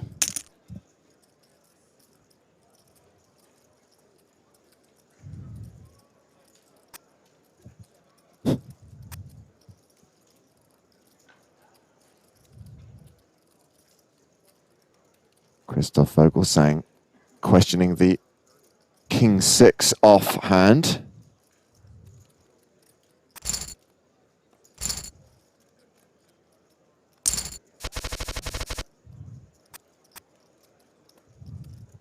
And a quick update from the medium version of Event 13, which is the 1K Super Tuesday special edition. We started today's show talking to Andy Wilson, Bowie Effect, who won his first Scoop title last night. Will not be going back-to-back. Andy was going deep in that event, but has just cashed out in 38th place for $3,868. 33 players now remaining in the 1K as we continue to follow the final table of the 10K.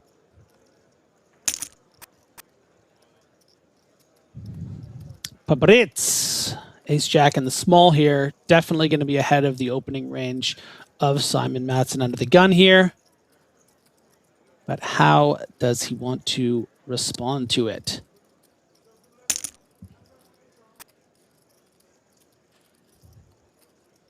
Like that.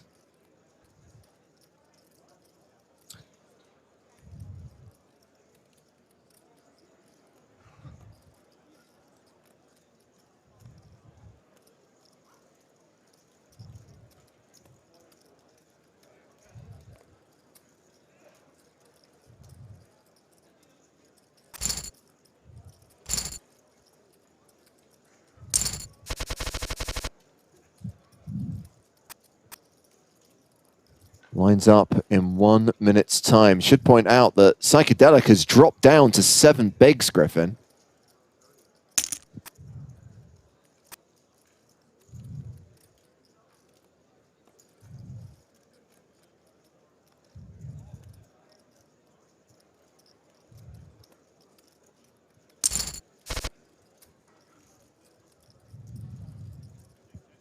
And this flop, pretty good for Simon Matson. Near enough a 3-1 favorite.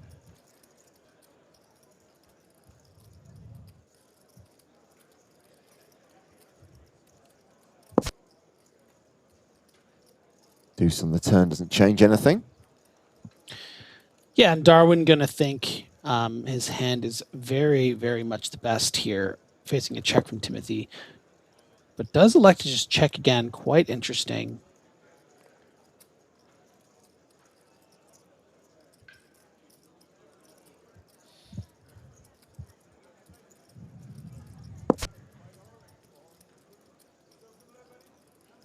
And 8-7, still the best hand.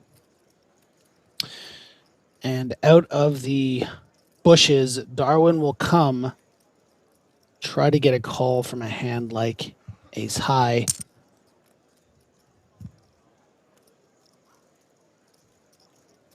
And can comfortably go quite big here, knowing that he's going to be very polarized.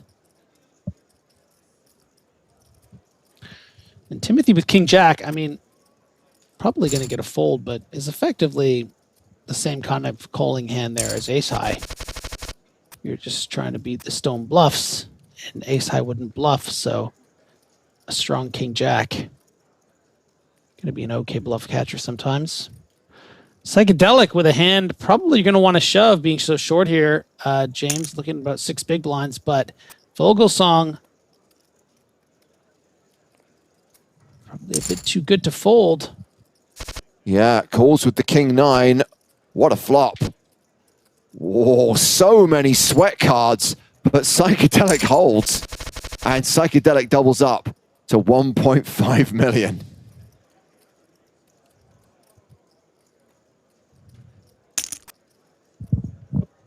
Tim Adams opening with ace-7, pocket jacks for Simon Matson.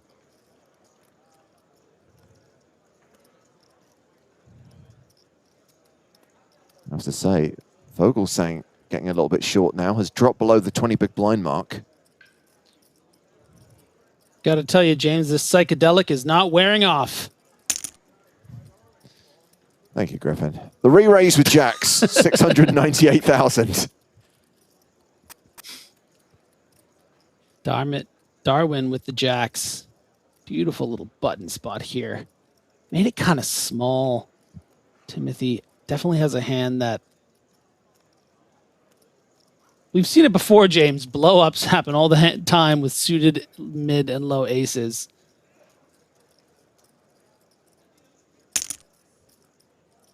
And does it! Oh, wow. An ace and a 7 on the flop. And Tim Adams gets lucky to double up through Simon Matson. There's a reason they do it. Wow. So see Darwin 2 drops down to 4.5 million. Tim Adams doubles up to 7.5 million. Meanwhile, Victor Malinovsky, by virtue of that hand, has just taken the chip lead.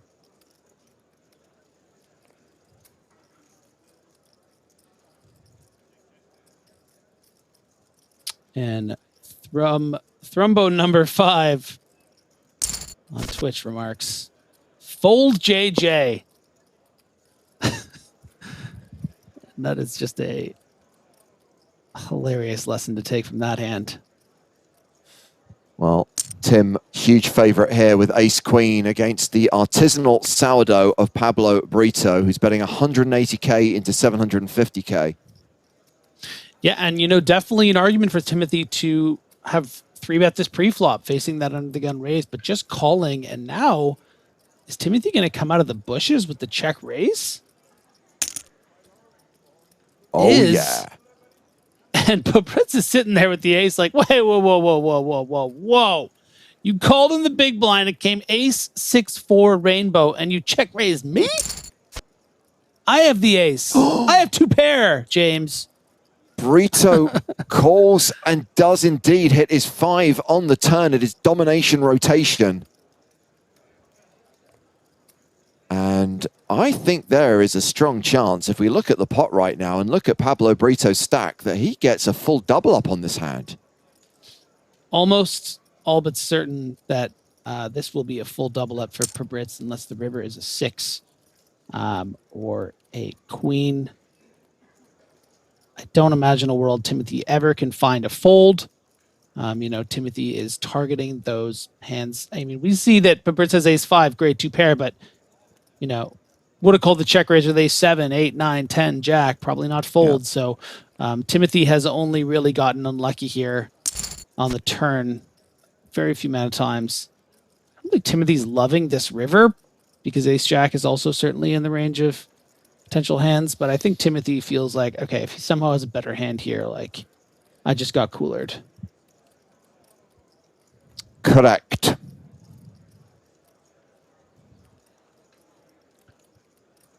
Kaj Ellis says, God, poker is a disgusting game. Love it. And you can see how the tables always can turn. Hugely lucky to get almost 8 million chips the previous hand, and now just running right into it. And there is the full double up for Pablo Brito, now playing 6.3 million. Second in chips to Victor Malinovsky, Limitless, who's got 7.5 million. Tim, same size stack as Simon Matson, 4.4 million each. And then we've got the two short stacks. We've got Christoph Vogelsang with 1.9 million and Psychedelic with 1.48 million.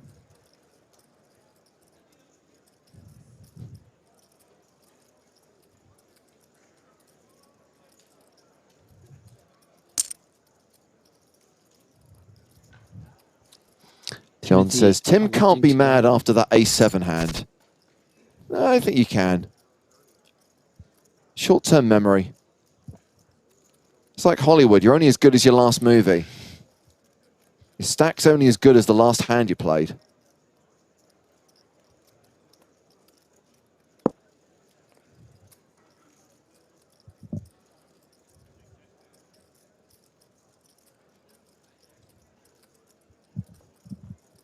Well, one would think Tim's going to get some back here.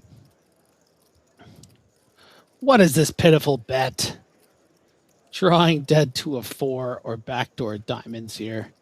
Pabritz is pushing his luck here with this bet.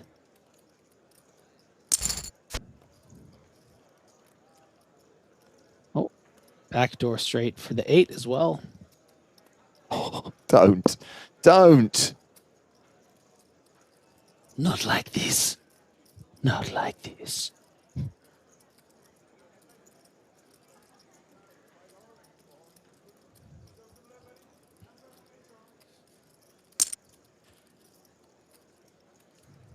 Second barrel from Pablo Brito, 495 into 660. Are you happier with this sizing?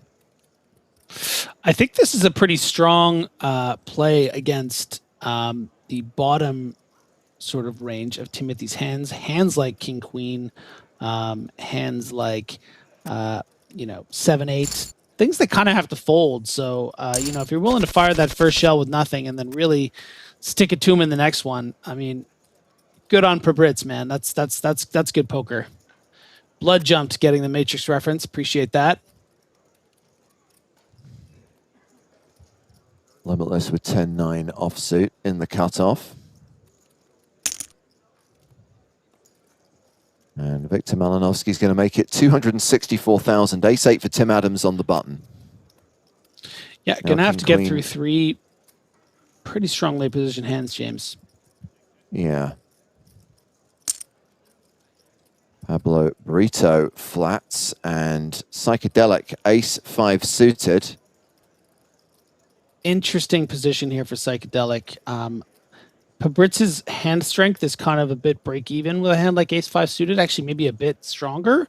So it's tough to feel super thrilled about a shove. Certainly Limitless, you're ahead of that range. So I think that's why we see Psychedelic electing to just call, knowing that if he does shove, he's going to be facing Pabritz a lot of the time. He's going to have the worst kind of hands he's going to have are like, Queen Jack, King Queen, but then some pocket pairs that are actually quite ahead of ace-5 suited, and then some better aces sometimes. So I like to just peel here.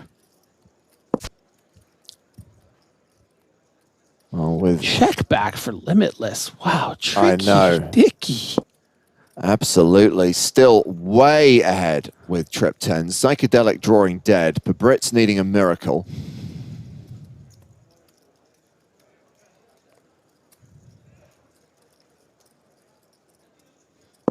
And it just looks so weak from Limitless here to have checked this flop. So when he does start betting on this turn, it's just going to look like he has something like 7-8 suited that he's given up on the flop. And then eventually you got to take a stab as the aggressor. And a nice and small one. Pabritz is going to think, this is great. This is fine. He doesn't have a 10. I have the best king you can have, pretty much.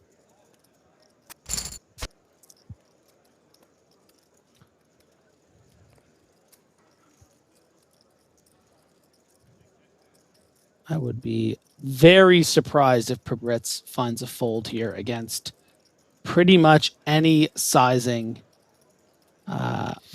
under 1.8 million. But does elect to go for the block lead. I find this very interesting.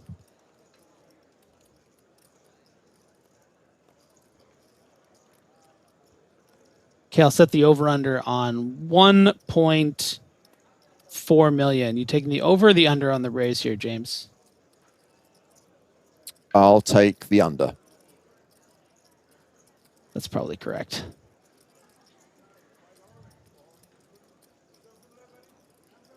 But the pot's 1.3 million, so that extra 328, I could see it being quite a big daddy raise. Give us your big daddy action. Boom. 1.57 million.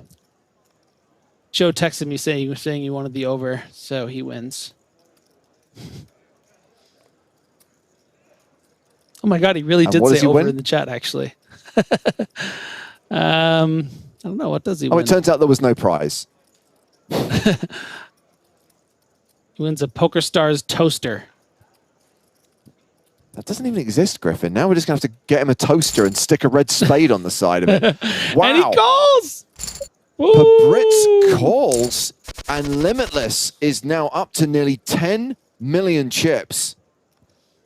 And I'm telling you, James, Limitless played that hand. I mean, I know everyone there in Twitch and stuff, you might be thinking like, oh, it's a big cooler, king queen on king 10-10.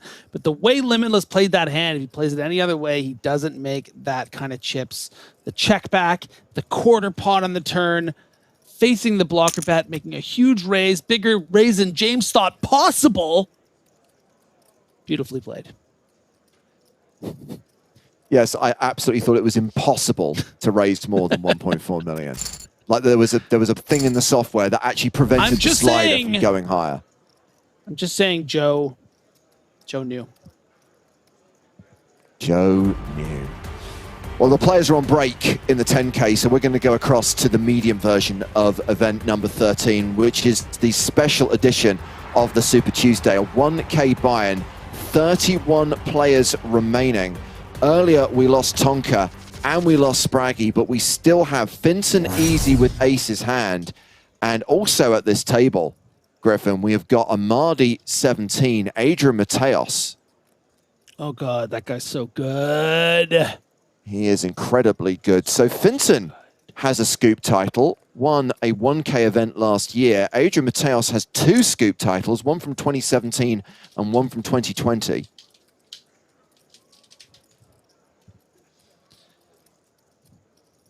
Amadi, one of my favorite all-time players, because I feel like I discovered him, James. I was watching his big breakout when he was 18. I was up late at night just watching him dominate that WSOP Europe. Been there every step of the way. I've played with him. I've talked to him. I've spent a little time with him. I just love the guy. He's a great kid. Such a winner. In fact, that is correct. The event that Mateos won last year was this very tournament, the 1K Super Tuesday special edition. Of course he did.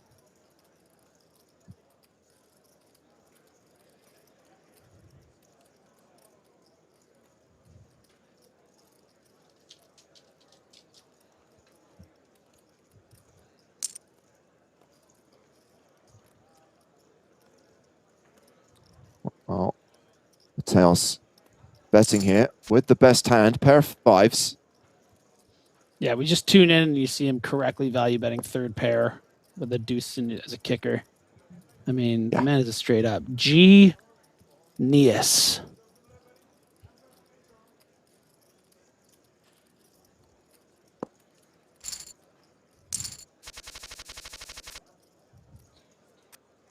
Ooh, ace queen for Finton.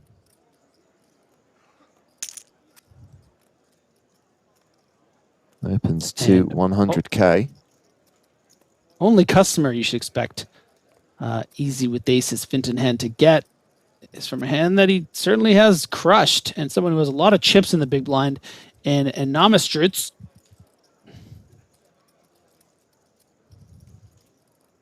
Ace high board.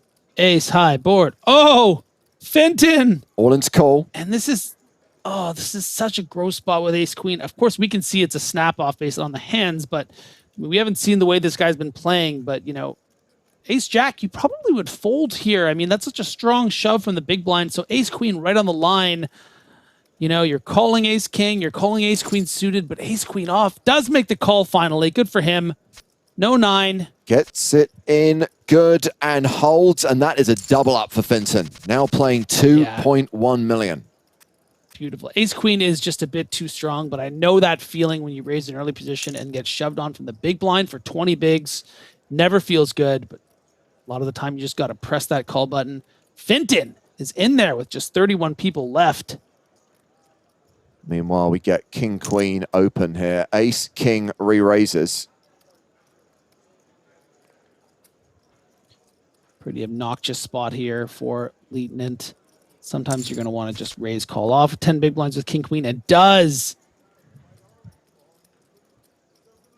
El Magico only has 19.5K behind. Yeah, usually you see this kind of stack manipulation shove stuff with like bubbles or what have you, but I'm not familiar enough with what's going on in the field.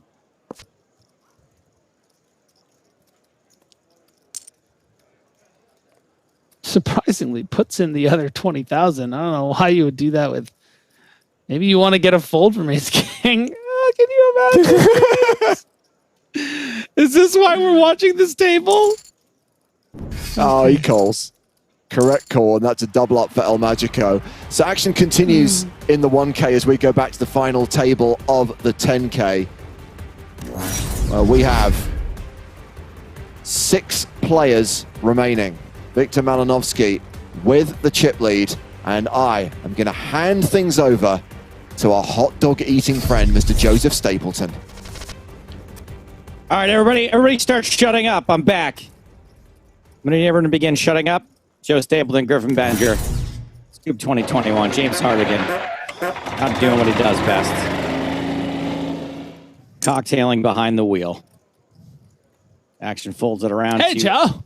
Folded around. Hello, Griffin. Folds it around. Folded around to see Darwin in the small blind. And I see that things have changed here since I was last on the comms. By the way, can we talk about what we just saw during the break? We saw ace queen hold up against ace 9. Never seen that before. And I've never in all my life, when forced to call all in there with ace king, has it ever been good. That was crazy. Ace king high good there. What, for the 19,000 chips into the pot of over a million? Yeah. You folding, eh? They always have like bottom pair. It's true they do, but it doesn't mean you should fold. Yeah, I think that's a fold 100% of the time. I'm not going to lie. But hey, I know you do.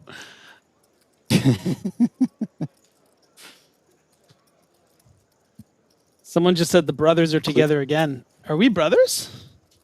We're kind of brothers. We're brothers of a certain variety, I'm guessing.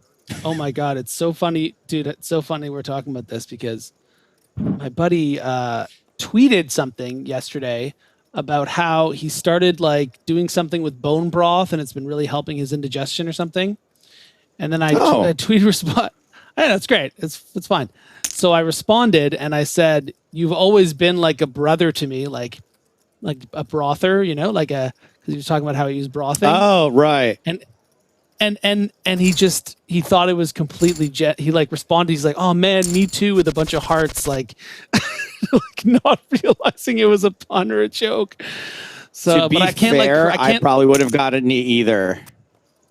Why? But why would I randomly respond to your thing? You gotta put the dash in between broth and buddy. I guess, but I wanted. I don't know. Sometimes I like to give my audience more credit. You know what I mean? Yeah. To like, why would I randomly say you've always been like a brother to me on your post about bone broth? You know, like if I really liked you that much, I think I'd reach out, you know, in a private message. Or a call. Well, we've got if you'd ever call me, Joe. Brother in arm, Pabritzer in arms. Catching top pair. Good kicker here against Timothy. Who, I don't know if you guys remember the last time Tim Zero Thee went super deep in something we were covering, but it was just like this. It was like everyone's talking about the big stack this, big stack that. Tim Adams surviving. Tim Adams getting by. Tim Adams poised to win. Tim Adams finishes in second. Do not count this human out ever. Unless he's actually out, in which case you can. I should have said you've always boned like a brother to me. That would have done it. Yeah, that works. Or just like as Captain Bacon is doing here, capital broth, ER. Yeah. But Brett's still value betting. Top pair. Maybe time for Tim to take leave. And there it is. It's Tim for him to leave. There you go. It's Tim time. Ooh, nice all in hand here with the 2 9s under the gun. Limitless really licking his chops, that ace jack. Going to be thinking he's doing quite well against the under the gun all in range of psychedelic. However, Joe, Vogelsong with an ace, Darwin with a jack, Pabritz with a jack. Gonna need a lot of help. 2 jacks out of the deck, an ace out of the deck. I don't know, man. I feel like there's like 7 aces in this situation. Yeah. 9's holding. And they do, in fact, mathematically hold up, double up for psychedelic.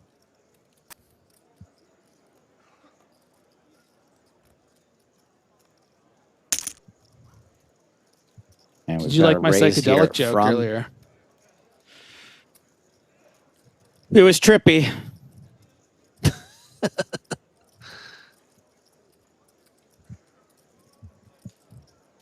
Limitless. I imitless. Jack 9 offsuit. Nice little spot here on just under 20 bigs for a shove from psychedelic. Goes for it. He's peeking.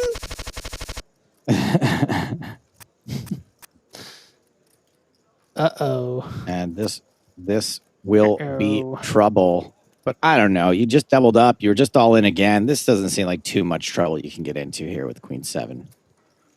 There's some sort of stoned ape joke in here with the psychedelic and Charles Darwin here. Normally what you're supposed to do, Griffin, is work the joke out and then say it.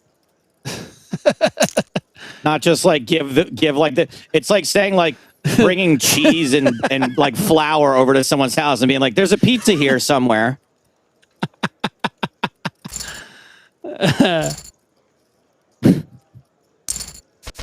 I brought up these tomatoes and a wedge of cheese. I feel like there's got to be a pizza in here somewhere. Pocket 9s now for Limitless. 8-6 of hearts. I don't know about you. I've seen a lot of pocket 9, like a suspect amount of pocket 9s on this final table. Are you aware of the term stars nuts? Oh my God, I am. But isn't that, yeah, it is pocket 9s. But what's the king queen thing? Is that also the stars nuts? I don't know. No, just pocket 9s. I don't know. Oh. Is there? Maybe that was just an inside joke with the friends that I used when we used to grind about king queen suited or something. But yes, 9s is the stars nuts. I've heard this. One of my first catchphrases I ever invented was renaming king queen suited queen suited. Wow. Back in the big game. On television, maybe you heard of it. Limitless. Continuing with 2 9s. 8-6 does have a gut shot. Backdoor hearts. I'm only at the internet TV stage of my career. And look at this. Christoph Vogel saying, after a patented tank. Decides to throw out the check raise.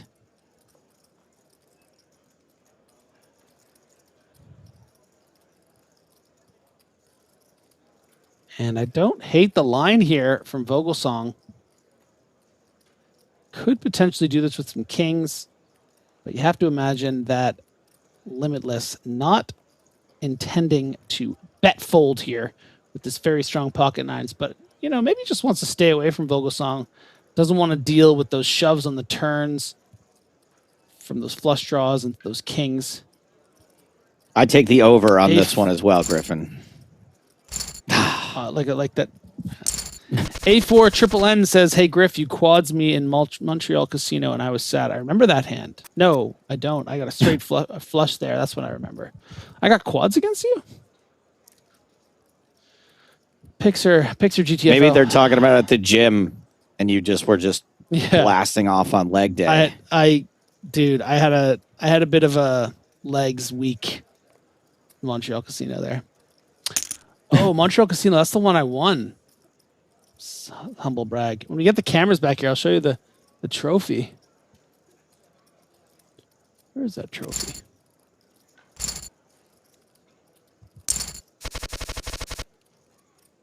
Vogelsang takes that one down pre-flop with Queen suited. Speak of the power couple. Ace 8 now for Christoph. Or as I like to call him, 260-71985.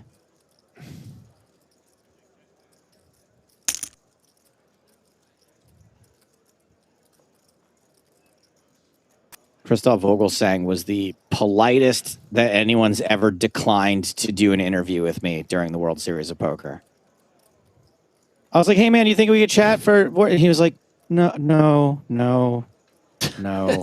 Big smile on his face though. No. I have a feeling that if Vogelsong gets to the amount of chips as his screen name, that the universe will collapse.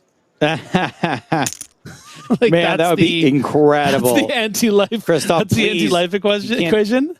Oh man, he should have bet just enough. Getting 3-bet here with the worst of it. Tim Adams. Now I was gone for a little while, but all the big blind aggression we've seen coming out of that seat has been when Tim has had it, so I can understand Vogelsong letting it go.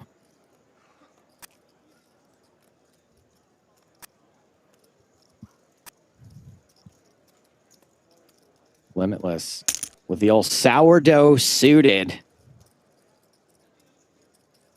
And Pabritz with a dominating hand in the big blind, facing the min raise.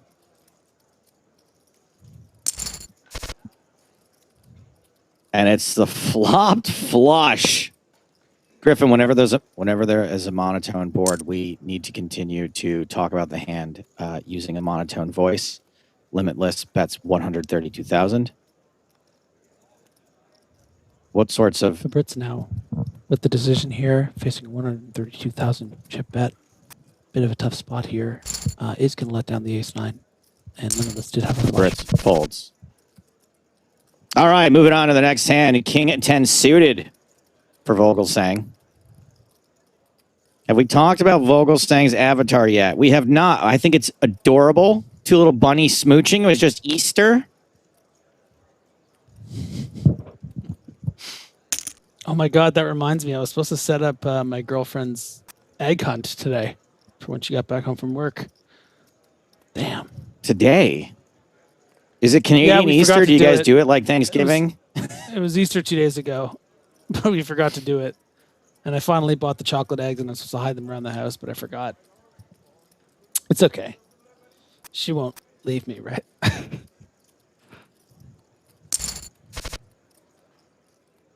Oh boy, this could be trouble if we see another heart nut flush draw against the second nut flush draw. And of course, the flush won't come because blockers are real. I just want everyone to remember that. Reno91 says they turned off face cameras when Joe showed up. Yeah, guess what? We turned off chat when you showed up. You're banned. Thank you for your comment. So we quite an decision here. Ace-8 of hearts for No, this is Psychedelic versus Vogelsong's King 10 of This is hearts. not Going to be monotone. trouble for Don't Vogelsong. overdo the monotone.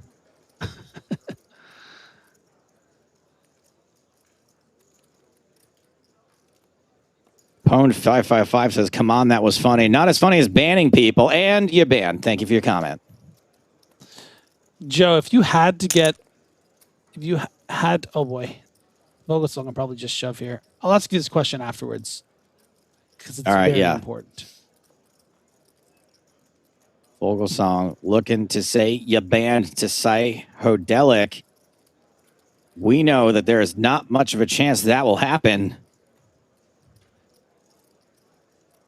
Yeah, and you have to remember, Psychedelic's actually going to have some check raise bluffs here. We saw Vogelsong do it with 8-6 of hearts on a similar board that didn't have hearts. So Psychedelic could have 8-6 of spades and do this, and you want to get a fold from that. There's so. the shove and the call. Boom. Queen on the turn and an offsuit king on the river. Disgusting. As we see Cy Hodelic, 31, eliminated in 6th place for $64,547. Look, guys, I guess it doesn't just happen online. Oh, wait, hold on. That was online. It only happens online. Down to 5. Can confirm. And we might have So, a Joe, potential. if you had, Ooh. Joe, if you had to get a hand, like a 2-card hand, Yep. tattooed on your body like you had to, what would you Yeah. choose? I would get pocket jacks, but they would both be the jack of hearts.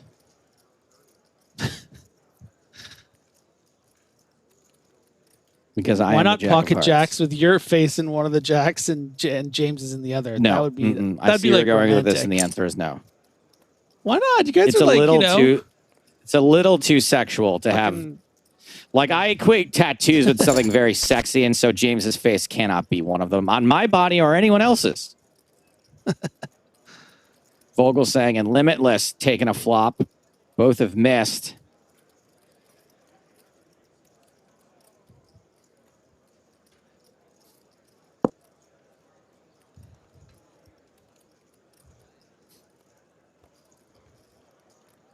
Have you seen Nobody yet? I have it now. Theaters have reopened. 7 on the turn. Pair of 7s now for Vogelsang. Theaters have reopened near me. You can go to like very limited capacity. And I was thinking about maybe going to see Nobody this weekend. You should really go see it. You should really go see it. Oh wait, someone told me that he's got a 7 deuce tattoo, right? Yeah, that's what it had me thinking about it. I didn't particularly, wasn't too fond of that part, but it's better than having a my pocket friend aces. my friend who ahead. likes poker went to see it, and he's like, "There's a 7 deuce tattoo on him," and I don't know why. Yeah, it's never really Limitless. addressed, like, but I guess it's one of those things where it's just like he's the underestimated kind of, you know. I mean, 7 Right, deuce can that's win what I hands. think. And also, you know, 7 deuce has a nickname. The Hammer. The dead man's hand. No, the hammer. The hammer. The Hammers. So I said that. maybe I his- said that you know, like I his- knew what it was, but I didn't. I just said it after you said it. You know the way I said hammer? It was like I knew, but I didn't know.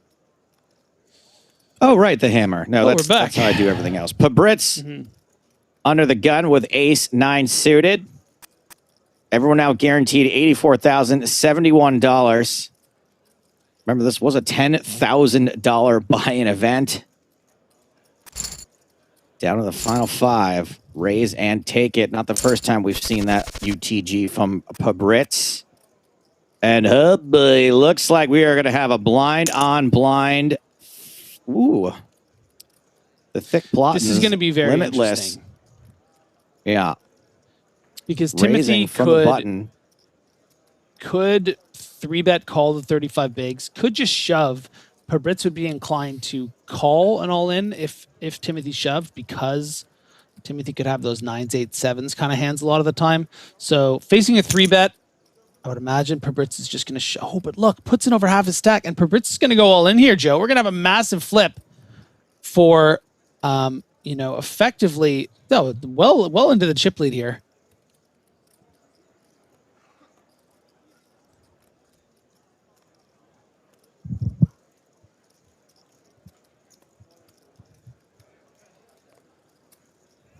And is this genuine thinking here? This is running all the scenarios in your head? It doesn't feel amazing to get it in this spot, does it, Griff? No, it doesn't feel amazing. I think jacks would be a slam dunk. Tens you might even side fold, or nines would even maybe side fold, but I think tens are just a bit too strong because I think Timothy does do this with pocket eights and pocket nines and sevens. But the problem is that like he also does this with like ace kings, ace queens, ace jacks. So you're flipping a good percentage of the time. Yeah, a little too strong to get rid of. Not strong enough to really be excited about. Yeah.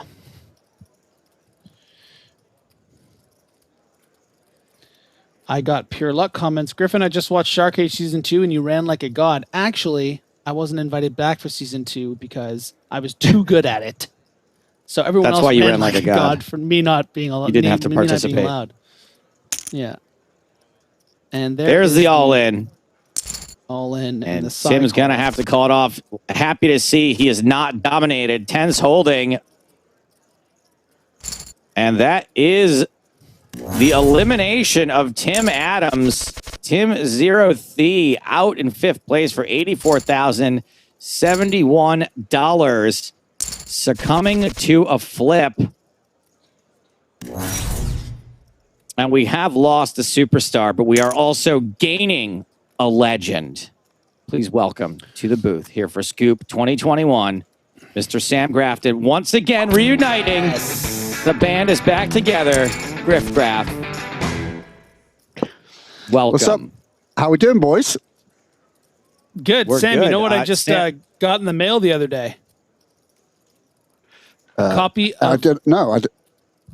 A copy of a used copy that I got on Amazon of Time's Arrow, so I can finally read the book that you lent me many years ago. I couldn't find the copy you gave me. Wow, there's a callback. I'm a reader now. This is what. Yeah. Say what you like about Griffin. If you give him a book, 5 years later he will almost get around to talking about reading it.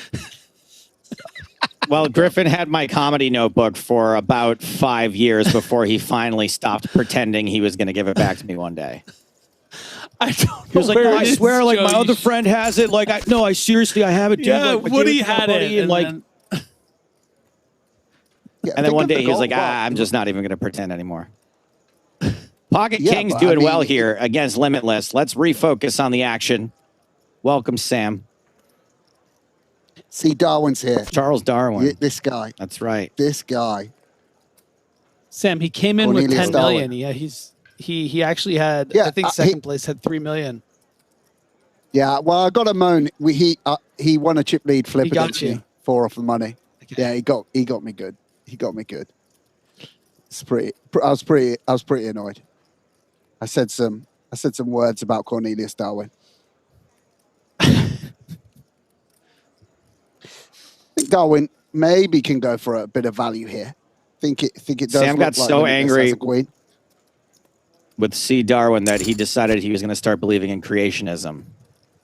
Sam, I gotta say, ever since you became a PokerStars Pro, the curl with your hair looking even sharper. Like you got a little Superman thing. Like you can see the glow of the red spade in the background, just sort of lighting up his face. Glow. Oh yeah, I've won the little patch today. Can you see that for the first time ever? Where? Oh my God! Yeah. Darwin, let's go for a bit of value start here, Darwin. Yeah, it doesn't do it. I think just check on the end. And Brits, we should mention, is the chip leader after busting Tim Adams. Adi brought very upset there was no value bet. Vogelsang, queen suited, limitless, king 10 suited.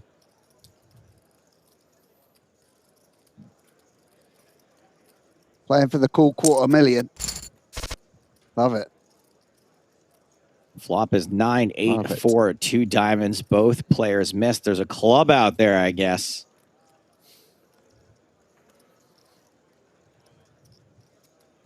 Played much with Limitless, Sam. He's quite something, huh? Yeah, quite a sicko. Not too much actually. Not too much actually.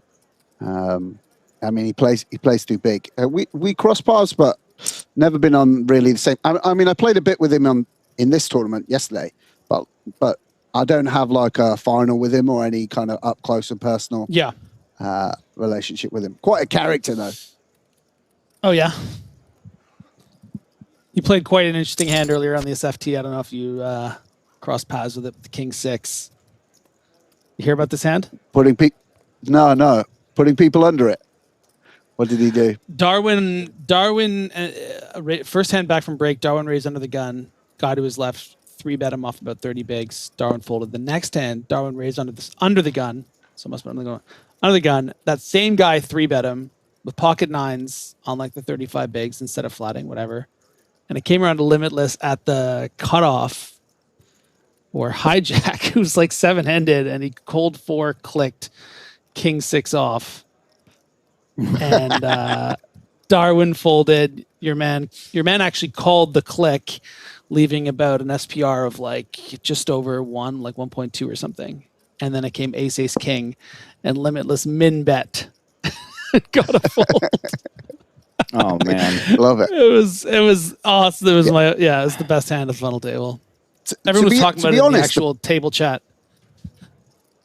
Yeah, I can imagine. The pre-flop game is getting a bit like the old days again. I mean, these things come round. I think people have been doing a lot of work, and there's a lot of like min click 4 betting, particularly on finals. Actually, it's quite exciting to see. Well, Darwin had a min click 8-3 off against the pocket kings of Vogelsong. He raised the button. Well, he doesn't need this. He's been doing it forever. How did I miss all these hands where everyone's getting so out of line? I don't know. I'm actually just making them up. No, they really happened. Yeah. Wait, what? You remember the 8-3 off where you were joking with the randomizer with me? Yeah, I mean, but look, that was on the button. I wasn't like. Well, it was still interesting that he minned 8-3 off, got 3-bet from the big, and then 4-bet to 1.1 million. Like at freaking like. Yeah, but he didn't win the hand. He ran it into kings. He got shoved on and folded. Pretty standard. I wasn't saying it was a good play. I was saying we're talking about clicking pre. Are you even listening to the conversation? Why do we have to do this in front of thousands of people? Tuning in to watch the three of us bicker at each other. Yeah. Brett's opening here, 6-4 of diamonds. Pocket sixes, 4. See Darwin shoves, picks up some chips. Wow. And I guess the whole don't want to go broke next thing is going to be ignored occasionally here with 3 equal stacks. Yeah, I mean, people have different approaches, but different understandings. And obviously he feels Pabritz is opening really, really wide there, which was true. He was opening 6-4 suited, so maybe that's the way. I would have flatted there, but I mean, Darwin, he's got his own approach. He knows what he's doing. I mean, you see Volga saying flatting here, and it's going to allow. This is kind of fun to see these 3 hands. Yeah, this is very fun. Hands, you know. Believe me, since it's Scoop, I'd be more than happy for people to ignore the ice cream machine. Just throw that right out the window. Bridge checks the 3s. Everyone's missed this flop. 6s are the best hand. 6s is the best hand? 6s, I don't know. See Darwin's turn anyway. Can we do a poll on Twitch? 6s are or 6s? A pair of 6s is the best hand. Wow. How's that? A pair is one thing. That's no 6s. For you. 6s is or 6s are. That's what we need to find out. See Darwin. See Diz win. Making his own rules. See Dizzle. See Dizzle too. He's so sick of the 6s debate that he's just like, look, we're just going to end this now. But unfortunately, nah, dog. Christoph Vogel saying, ain't about that life. Pabritz folds the 3s. Oh, you hate to see it. You hate to see it. You can't even be like, at least it's a club. I probably would have lost to the flush because no. Would have been a full house. Oh, Pabritz. Such a Vogelsang screen name, don't you think? I mean, What's he gone for? 260719. Oh, and that's his date of birth, I bet. 26th of the 7th, 1985. You think that? You guys, Sam's figured it out. Good thing we brought Sam in. Yeah, good thing we didn't think about this and talk about it earlier. Cracked the code. Right. Fair enough. I've never noticed that before. What a computer, though. It's put his birthday. It's actually the I date much that prefer- Marty McFly goes back to and Back to the Future. We were saying that if he gets a chip stack that equals that number, that the universe will collapse in on itself, Sam. That's like the final quote code. It's the same with Cal, right? Cal has his birthday at the end of Cal 46288, right? Is that right? Ooh, I didn't know that. I guess so, yeah. Yeah. Maybe it's just people. Yeah, I don't know. The Pocket Fives trivia. Here we are. Did you vote for me in the poll, Sam? You Of voted course I for would, Mind Gamer, mate. didn't you? Oh, if you're up against Mind Gamer, I would have voted for Mind Gamer. I didn't see it, but you Come deserve, on! You I have had 32 1 week. weeks at the By top. way, yeah, I he know had that 1 week. it was He a had complete. It must have been a sweep. I got to check Twitter. I better have won that. I mean, don't get me wrong. He's way better than me at poker now, but you know. Hello, everybody. We've got 4 players left in this tournament and 4 very strong starting hands. Limitless opening, pocket sixes, Pabritz with ace jack. You would expect a third bet to go in, and we do, and it's a sizable one. See, Yeah. Darwin can fold ace nine, but ace queen suited for Vogelsang. Yeah, this might work out nicely for Vogelsang. I don't know what he's going to do here, but it does seem like there's a lot of money out there, and Pabritz could take this spotlight. Whether he does something where he gets picks a size where he gets away from it if Limitless and Pabritz go all in, I don't know. He's There's gonna, like yeah. some complications the way people play this spot now, of like not fully committing yourself, but it does. Yeah, he does. He does click it. 1.89 million. That is a click it, as they say. This is what I'm saying, Griff. Look at this. A weird spot now for Pabritz. Clickety-doo. Very middle of the range. Not an ace deuce off bluff, but not the real strong part of your range where you're excited. Is getting a great price, but offsuit also is a problem. 3.2 million in the middle. Lot of dough. How? Oh, he does make the call. Flops Oh, wow. a jack. Ace queen is missed. King high board, however.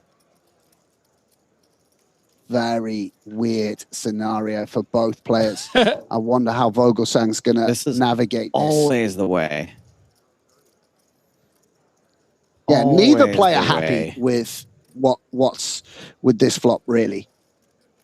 I mean, it's kind of, although it looks really good for Pabritz, kind of the problematic scenario when the king flops, and this is going to make him feel a little bit more comfortable. Is it, though? Well, check. You don't, yeah.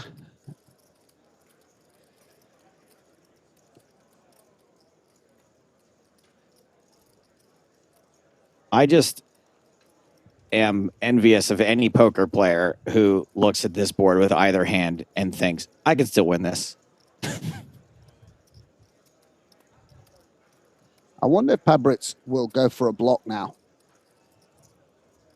It's good to having the ace as the overcard, which is the main overcard. It's unlikely that Vogelsang's going to have a queen in his hand. So really, you don't actually need that much protection with ace jack. And ace queen left with nothing but ace high right now. Pabritz's jacks will be good at showdown. He's going to get a free showdown should he want it, and does. Wow. And that is a tough loss right there for Christoph Vogelsang. Pablo Brito up over 11 million in chips now, more than twice the stack of Limitless. least before that raise. And is going to keep on hammering, raising 10-9 off. Victor, Limitless, Malinovsky with ace-8 defends. Trey, deuce, deuce is your flop.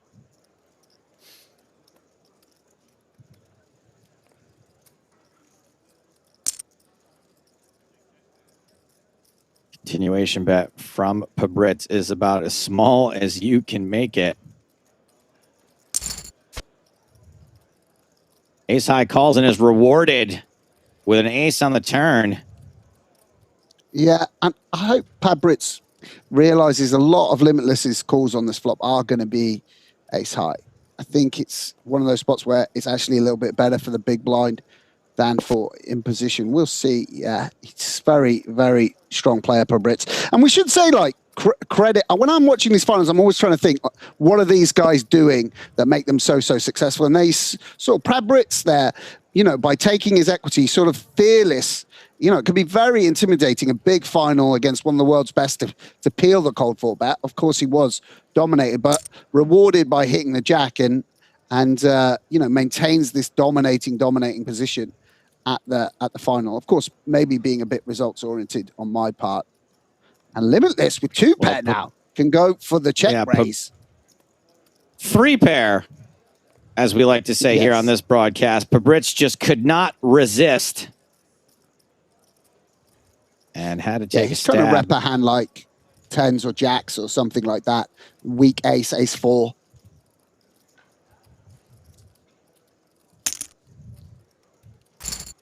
And there is the raise, which elicits the insta fold from Pabritz. Limitless pulling away from the bottom 2 stacks now, up to almost 7 million. And it looks like we're going to have Limitless Pabritz again. Limping in with ace 9.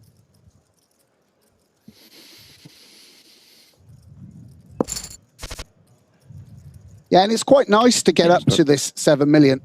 Obviously, he has quite a bad position at the table, Limitless, opening into the chip leader. But it's quite nice because Pabritz can't pressure this stack as easily as 3 or 4 million, right? Like, he can't just treble off every, you know, if he loses a big pot to Limitless, it means losing the chip lead, and that's a really nice spot for Limitless. And we've got an up and down draw versus top pair, top kicker.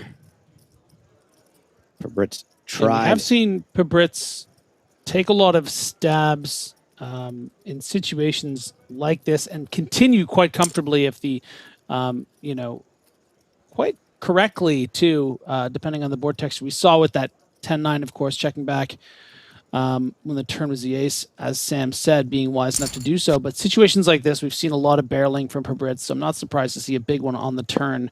But that river...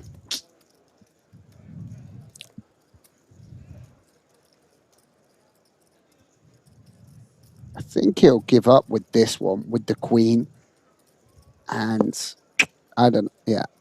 Seems like a... Does like give up, and you kind of want... Limitless pulls even closer.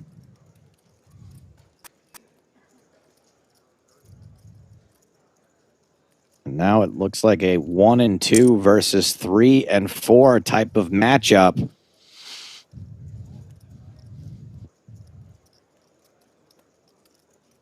Another blind on blind battle. See Darwin not so unafraid.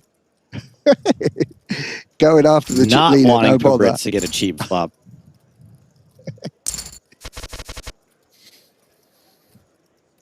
Jack 10 for Limitless. Relentless.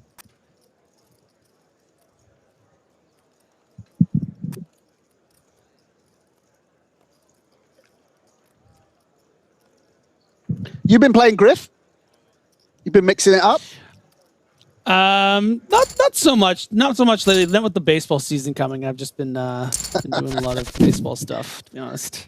Mate, late in the hockey retired season. life. I'm pretty sure that I'll be back. Griffin only gets involved in fantasy baseball just so he can come up with punny team names, right? You're just like, that's your whole thing. Like, as many leagues as possible. Yeah. I'm going to have the funniest team name. I always do have the funniest. I've been really. Do you want me to send you mine from this season? I'll send them to you.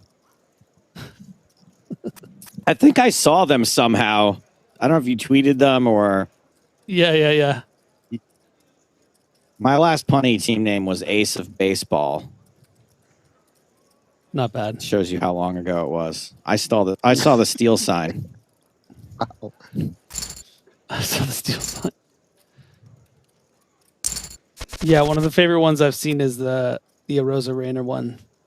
Sam, there's this baseball player named Arosa Reina. So the team name is Kissed by Arosa Reina.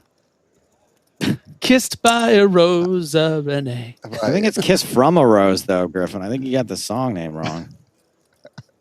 Is it Kiss from? Here we are. Ace. Anyone born in the early 80s? Ace of Base and Seal references. Here we go at this broadcast. Top pair here for Brits. I need to change my team name. We actually, on one of my old podcasts, it was called Two Jacks in the Hole. We came up with this prank called sealing someone, which meant locking them in an enclosed space and then blasting Kiss from a Rose for 20 to 30 minutes. And we encourage people to send in their best sealing videos. Top pair still good for Brits on this 9 of spades turn.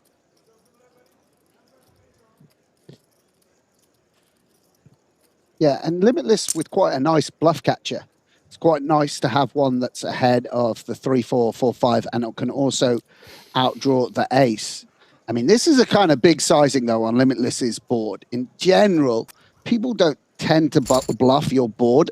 Limitless very, very sensitive. You know, I'm sure he's very well studied, but also going to have a bit of street in him.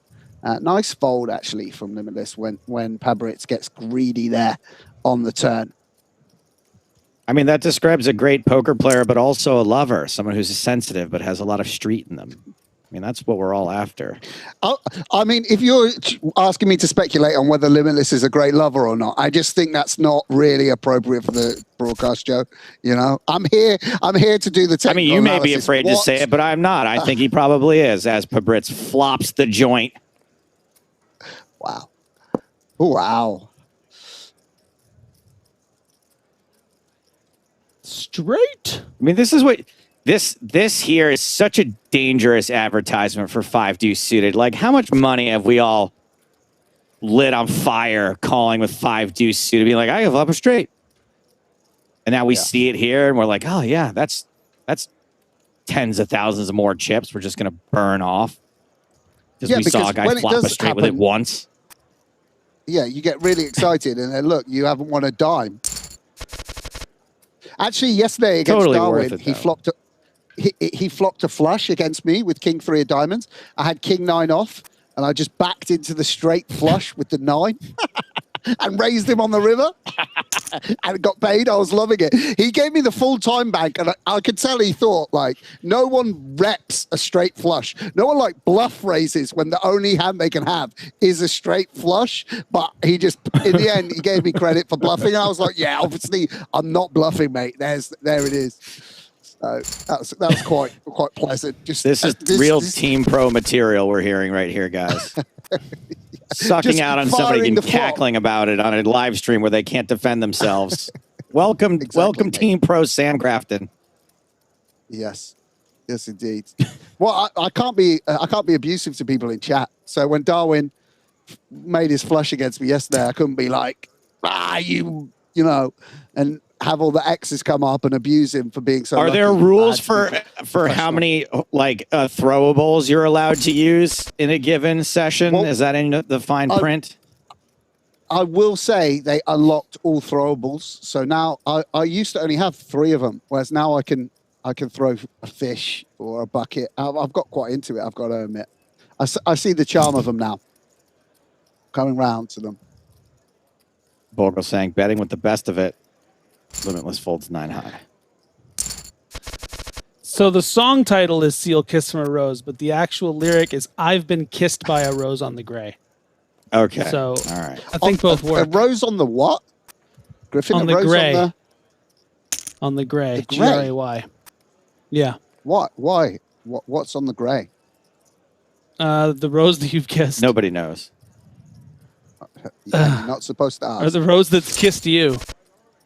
But it's provocative. All right. Maybe it means yeah. like Darwin. that gray part of your. What's that reference? That's so funny. Oh my god. Well, it's a But double reference, provocative. right? Okay. That's from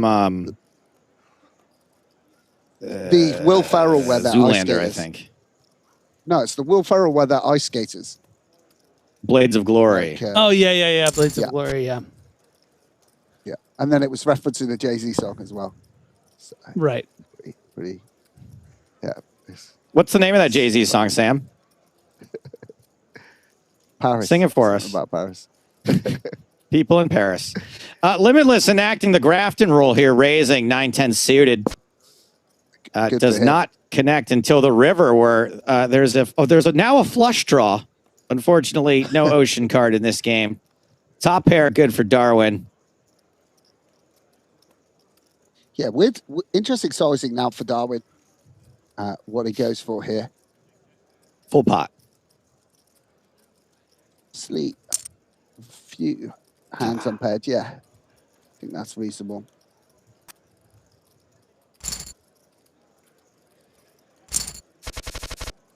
And Darwin now creeping away ever so slightly from Vogelsang, who now holds the bottom spot. Pocket sixes for Pabritz. No card higher than a 9 here.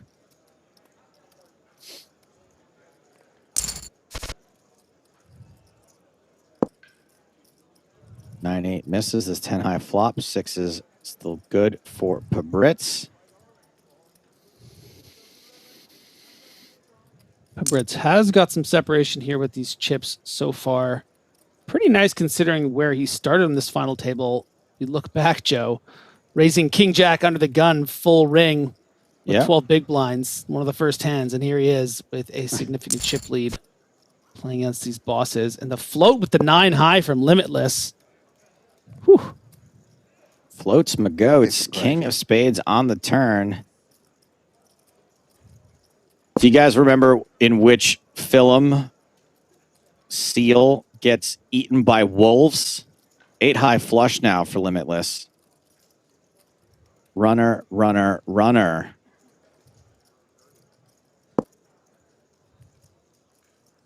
Yeah, puts the 8 just into the check call. Interesting. And Pabritz And doesn't that's value a sad bet way the to lose the 6. pot.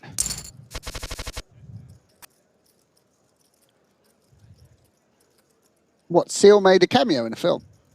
Is this what you're telling us, Jesse? Yes, in a very funny film where there is a wedding scene and the person having the wedding hires both Seal to sing at the wedding or to officiate, but then also has wild wolves on standby. The wolves get loose and they eat Seal. What movie? I'm lost.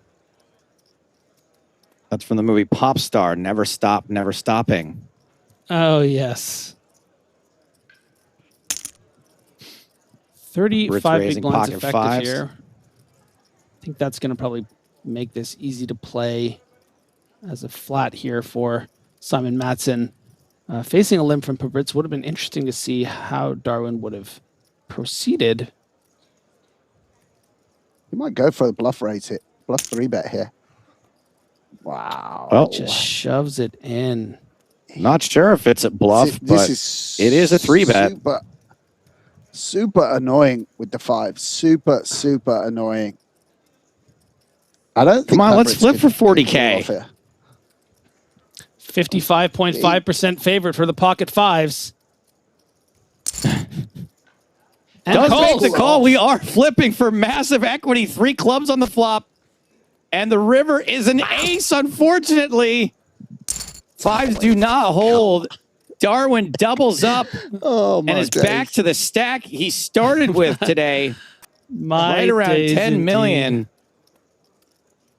Good Lord, that would have been a... I mean, that's one of those ones where it's like such a car crash. You're both like, you see the hands, and you're both like, actually, guys, like, can we just take the chips back? Like, we'll just chop it. We take it back. Neither of us really wanted to flip with these hands. Yeah. Is it just me, or do you think? I know this sounds crazy, but Brits would rather the ace hit the river there than another club, right? Like nobody wants to chop that. Like you'd rather lose than chop that pot. Yeah, chop's an insult. I'm just. Yeah, I think it would have been better if Brits had the 5 of clubs and the offsuit ace would have come just for maximum. I was rooting for Brits now. I'm rooting for the Brazilians now. The locals, fitting in. Vamos. How much Portuguese have you learned, Sam?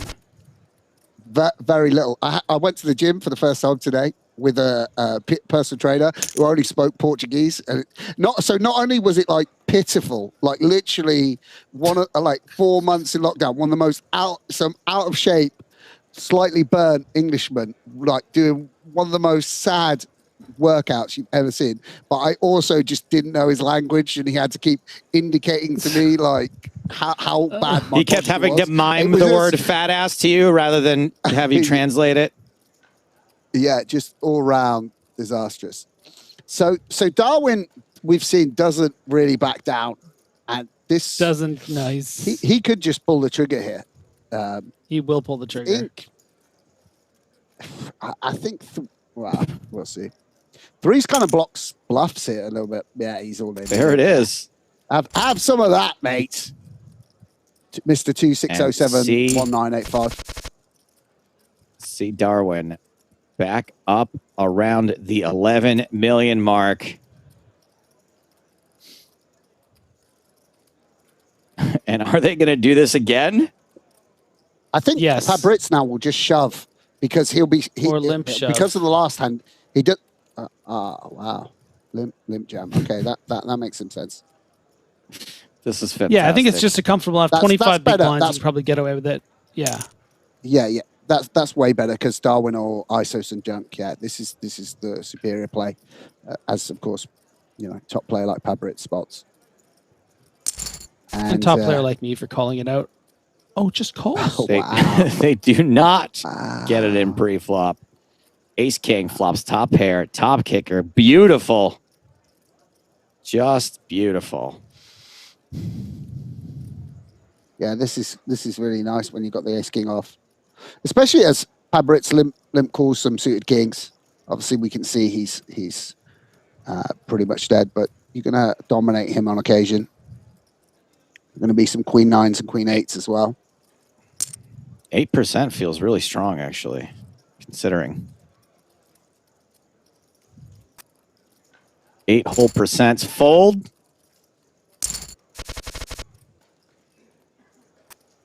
And Darwin doing the whole deal right now. Back on top. But running into the Ace King here of Vogelsong in the big blind. Vogelsang? I keep saying it wrong. I'm back and forth, guys. Vogelsong. You're actually saying it correctly, but with the German accent. Fair enough.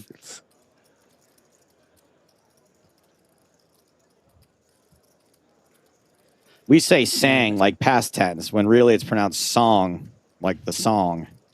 So it's like the R is thing again. Yeah. The 6s is, the 6s are.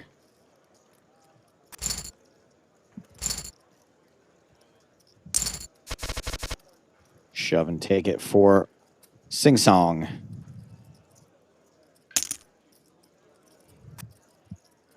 Queen Jack open from Pabritz. Queen 7 suited for Christoph, who folds pocket 9s, a.k.a. the Stars Nuts for Limitless, a.k.a. Victor Malinovsky. Yeah. I think covering, he will probably jam. You do see people call with these hands on finals because, of course, Pabritz doesn't really call off 8s. But I think when you have twice their stack, just folding out the 2 overs is really nice.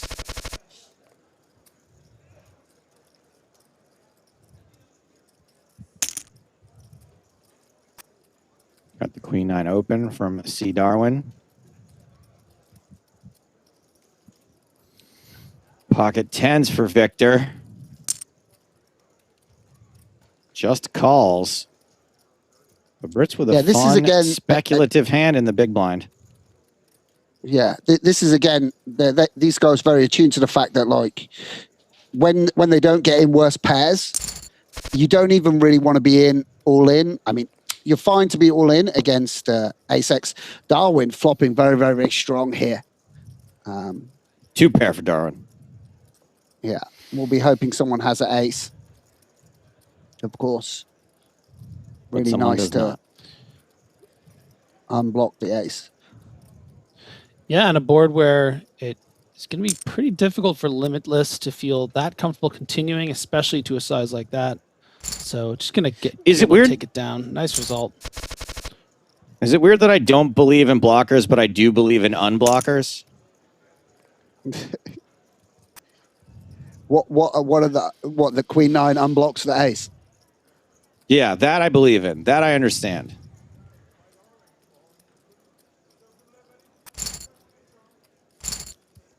No action there for it's like, Limitless. It's like some people believe in the 5G thing, and some people don't believe that there's a flat Earth or whatever, right? choose your conspiracy, or do they all believe in this? All of them. Well, it's kind of like believing the moon landing was fake, but that the Mars rover is real. I think is kind of okay. That's a better metaphor. Yeah, more where I'm at.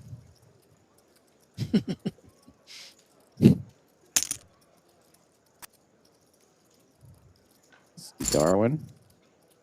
Raise and take it on the button. And we are approaching another break. Queen 8 suited. Gonna get one more hand in.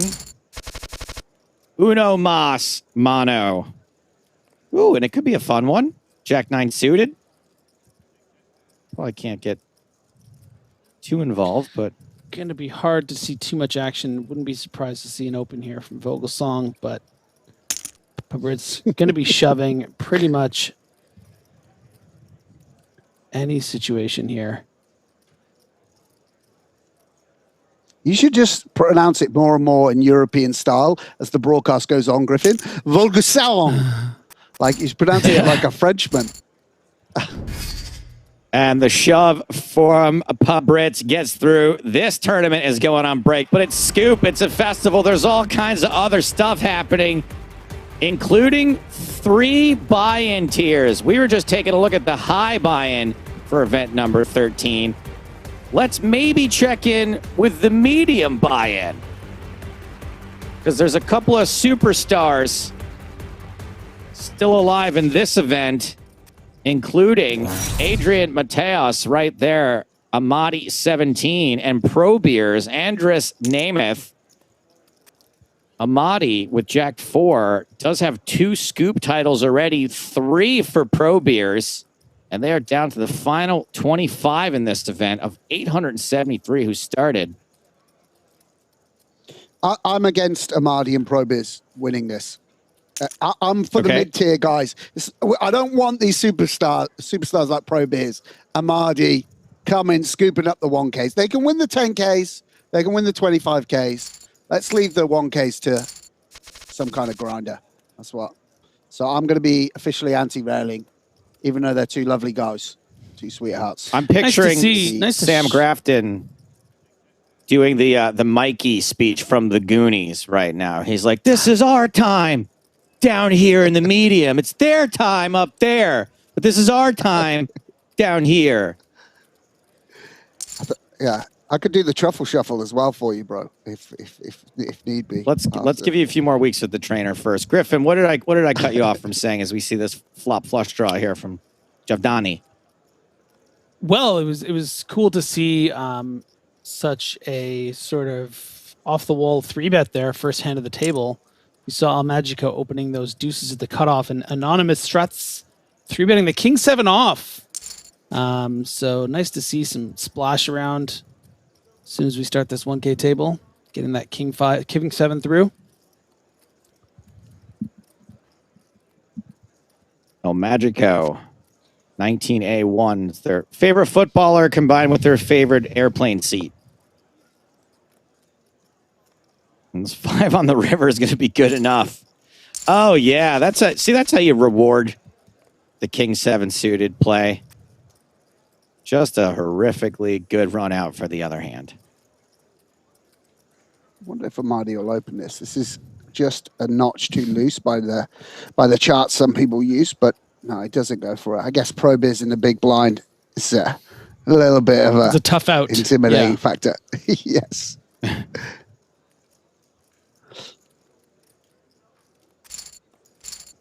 I mentioned that Adrian Mateos has 2 Scoop titles to his name. One of them is this exact title from last year. Yeah.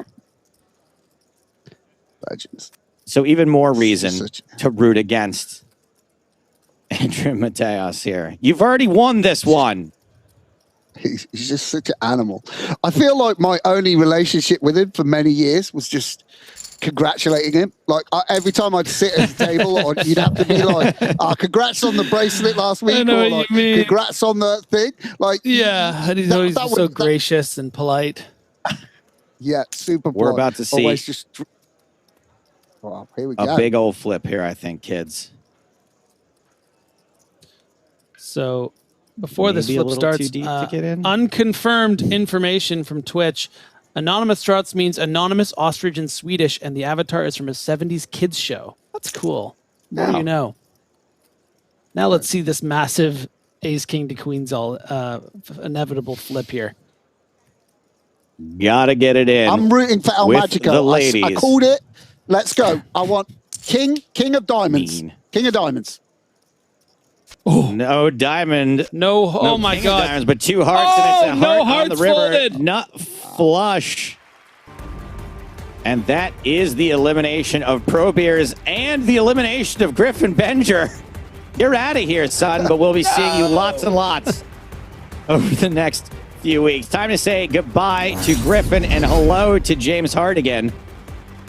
Thank you, Joseph, as we return to the final table of the 10K 8 max, still 4-handed. Simon Matson reclaimed the chip lead during the last session. Victor Malinovsky second on the leaderboard. Christoph Vogelsang and Pablo Brito hovering around the 20 big blind mark. And yes, we'll be seeing and hearing plenty of Griffin Benger over the course of the next 3 weeks. We are with Scoop right through until Wednesday, the 28th of April. That's when the series concludes. It's when our coverage concludes with the final table of the 10K main event. And here we see Simon Matson putting that chip lead to good use. Now, Sam, I know you've had so many people telling you how awesome you are on social media in the last 48 hours. You don't need anyone else blowing smoke up your ass. But I do have to say, you look so bloody healthy right now, considering that 3 months in captivity, imprisoned in your parents' home, had added about 15 years to your life. Suddenly you're reborn. Yeah, the Brazilian lifestyle, mate. I'm just strolling along the beautiful beaches and eating well. Yeah, it's going to be, I think it's going to be really nice. I mean, by the way, the schedule, playing normal hours is absolutely amazing. That's for sure. Really, really cool. I don't even think Sam's got actual color. I think his apartment is just next to a Kenny Rogers Roasters, and that's the red neon light shining in. Yeah, to be honest, this is British skin. Yeah, it is the light. I do actually have like a desktop light PokerStars sent me to make this room into a studio. But, you know, I'm not as quite as sun-kissed perhaps as I look. But yeah, it's certainly been really nice to get out here and experience the sun and have a bit more of a normal routine. So Limitless is raised with the Rockets. And oh, look at this, the shove from Pabritz with King 5. Walks into it. Drawing dead on the turn, and we have our 4th place finisher. Pablo Brito busts in 4th place, cashes out for nearly $110,000. I was wondering, is this going to be another title for Brazil? But then Brito lost the chip lead, and now he is out in 4th. It is Victor Malinovsky who moves over the 10 million mark, second in chips, to Simon Matson, and then there's Vogelsang. Leave it to a guy named Burrito to think be honest, outside the bun. Yeah, I mean, obviously you have to be cautious about these things. I don't know. Pabritz has had an amazing year and really been one of the stars of this kind of lockdown period, but he'll have a few regrets about this final. Perhaps with the fives was a little bit reckless, and that King 5, I think, is a little bit out of line, even against someone opening as wide as Limitless. Undoubtedly will be in that situation. So really big score for the guy, and we'll see more of him over Scoop and these broadcasts. But it's kind of like in the hour that I've been on, going from chip lead to out and fourth, he'll be a little bit disappointed with that, I'm sure.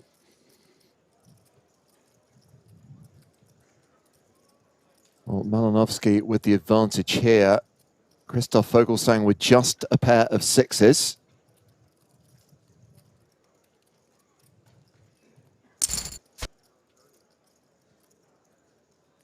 And does not improve on the river.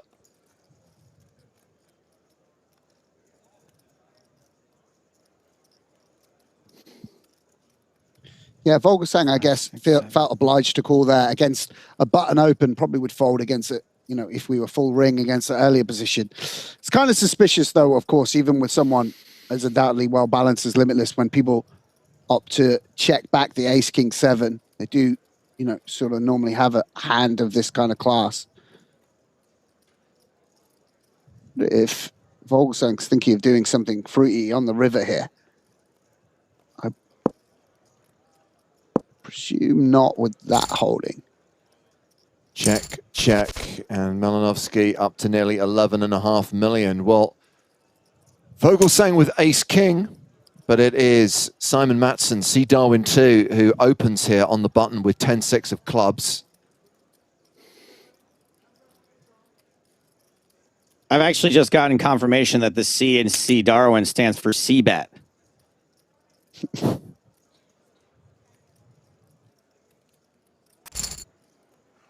Or continuation bet, Darwin. Oh, jacks versus nines, the two big stacks. Strap in, boys. Too big to get too disgusting here unless something wild happens, right?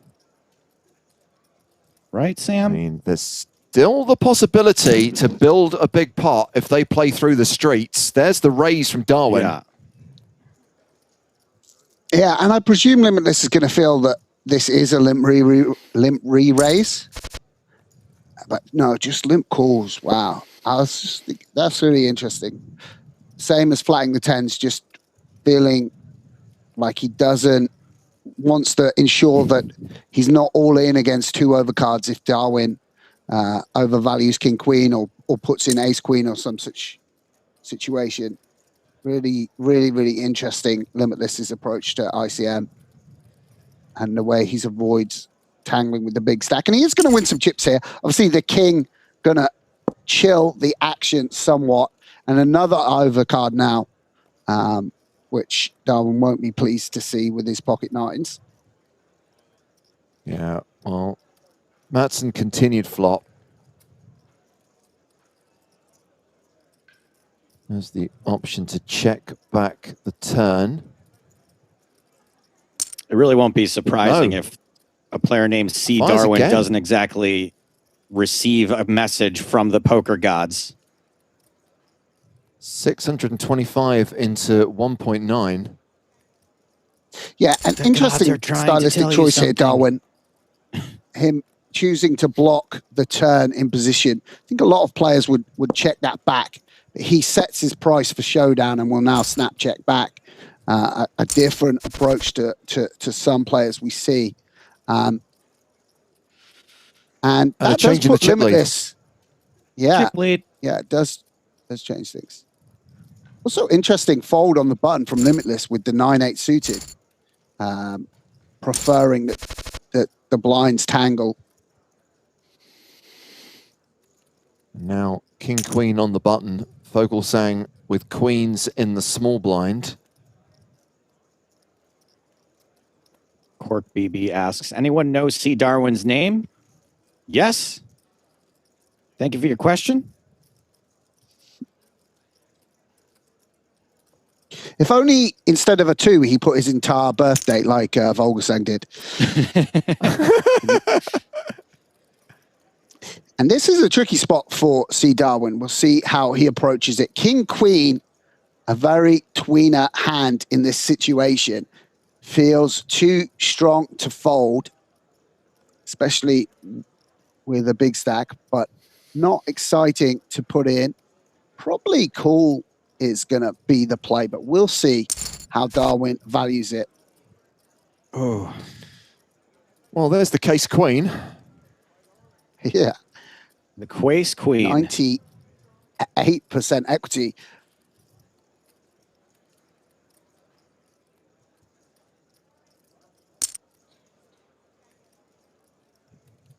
$304,000, the continuation bet from Christoph Vogelsang.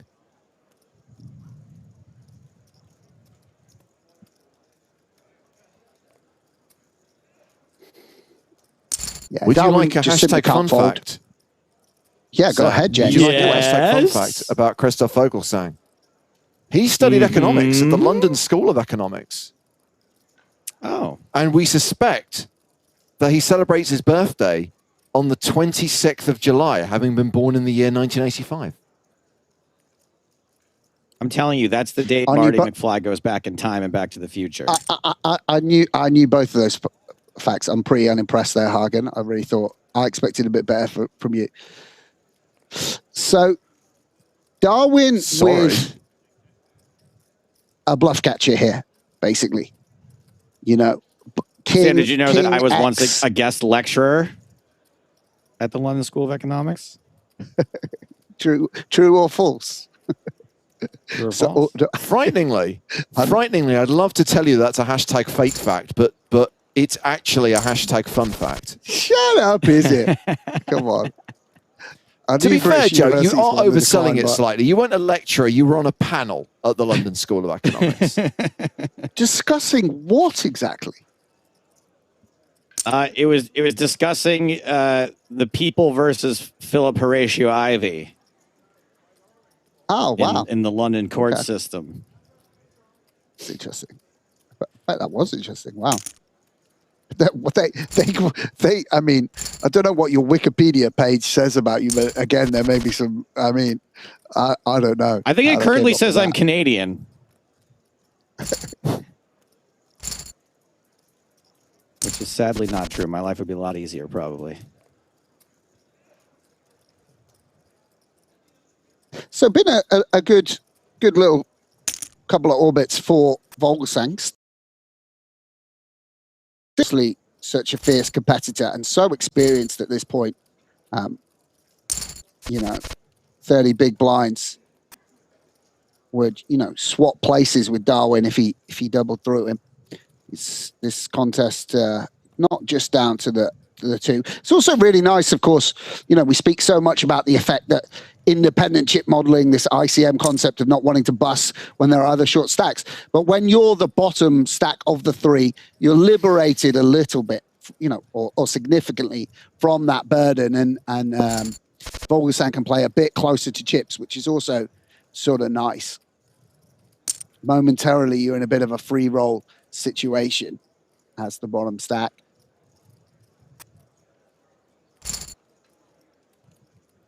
Lars to the V's says, so hang on a second. They invited Joe to a university for economics and he didn't get hired to showcase his human calculator skills? So that was actually before I had developed those skills. I don't know if you remember, but that happened. I actually developed the human calculator skills after getting kicked in the head by a goat. Yeah, and also you probably don't want to tell people like in an academic environment about the calculators. You don't want to end up like the Elephant Man. Them, they might capture you and start parading you around, East London and making people pay money to come in and watch you calculate things. You don't want to be a freak of the circus, do you, Joe? With your amazing. It's funny you mention skills. East London because it was Hackney Farm where I got kicked in the head by that goat. I don't think Joe needs mathematical skills to be a circus freak. Look at him, my mate Primate over there.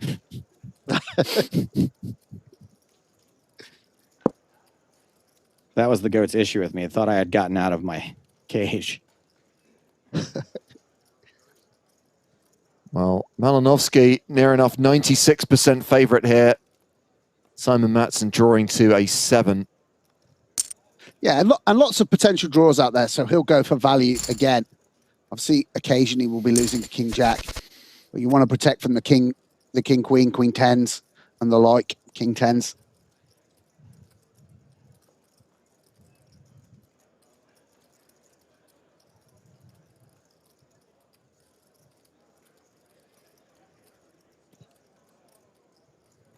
Saying he's kind of annoying. I bet he's just balancing. Maybe not. I guess there's a decision between limp and raise here. Maybe randomizing.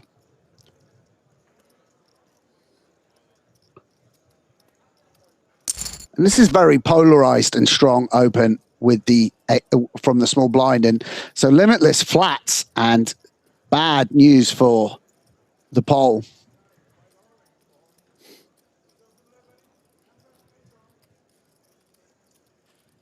Yeah. Again, lots of straight draws and gut shots that you can get value from betting this hand. And obviously aces that you dominate. Oh, no. Set it up. No, good news for Victor. He's improved. He's got 2 outs now. It's a great card for him. I don't know why you're feeling sorry for him. Brilliant. The power of positive thinking by Samuel Grafton. Congratulations, Victor. You can now have the best hand at Showdown. Right. I mean, he could have been drawing dead on the turn, but instead has 4.5% chance.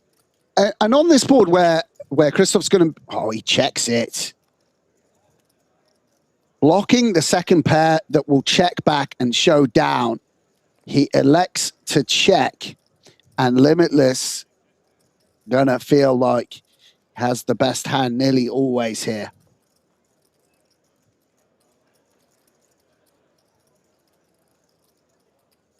No, no, no, no, no, no, no, no, no, no, no, no. There's no limit.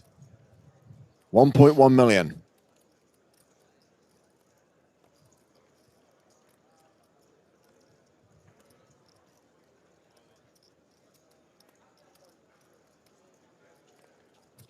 To put it in now or check call. Yeah, puts it in now.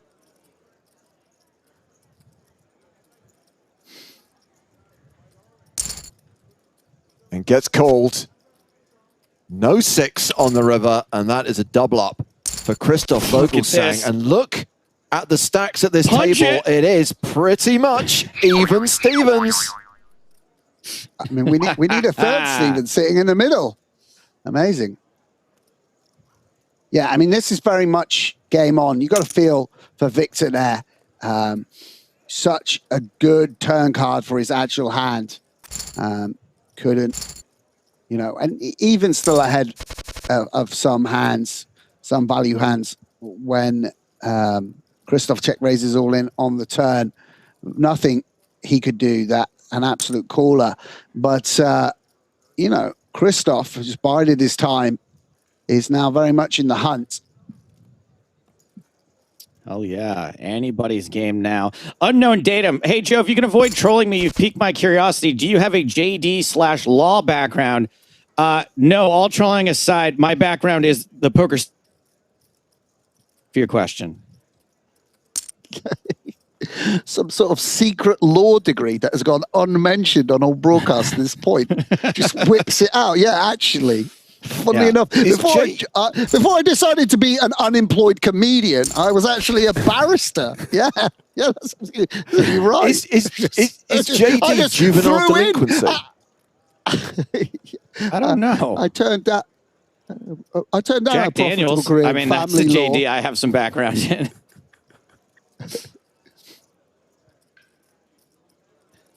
So these guys, by the way, 50 big blinds deep and 3 players that, all supremely talented. This is going to be a little bit cagey for a while, I guess. No one really incentivized to play for a big pot without the absolute nuts. I hear you, Sam, I say that, and I get it. Darwin's just going to rip in A7 off. But the problem is if that happens, it's going to be a bit of a grind and it's going to be a bit boring. So I hate to say it, but I am going to start calling for a cold deck. And if I need to get Joe to start cranking the cooler machine, so be it. I've been icing my wrist all night just in case I needed to crank it extra hard today. We got dedicated poker fans in the chat tuning in, seeing three of the world's greats going toe to toe. The people are loving it, mate. They don't want it to finish. Yeah, no, sure. It's a finish. I just want dramatic action. You've got your James Bond box set to go to after this, or whatever you're going to do. Sam, you might be the biggest socialist I've ever met. Of course, you want them to make a deal like I do. There's no deal happening here. But you think Limitless is giving anyone a deal? Like, I mean, you're dreaming, mate. I'll tell you what. If I ever have the pleasure to be three-handed with, I would ask him just to get massively blown out. I'd be like, Victor, listen, heads up, like Victor. I was just thinking, we've got roughly the same stack. Who knows who has an edge? The guy's offering to play people drunk. This is the strength of the man's belief in himself. He's saying, that is the challenge. I will get drunk and play against you. Do you know that strong. Just for the lulz, when the few times I've been in a tournament with a chip lead and people have asked me for a deal, I say yes, but only if we can chop it even. And they're always so surprised. And I'm like, that's right. You heard me right. We must chop it evenly. Are you okay with that? And they're like, yes. Just to be clear, this is a tale for science fiction, basically. Happened twice. Two times. Okay, that's not too bad. Okay. That counts. I'm not calling for a swift resolution to this, Sam. I just want some dramatic hands. I want some big pots. I want some huge swings. What I don't want is you're predicting, which is cagey play. Sure. Yeah. I want them to knit it up. Let their stacks dwindle down to 8 big blinds. Exactly. The way God intended it. It's just straightforward nitty poker. Yeah.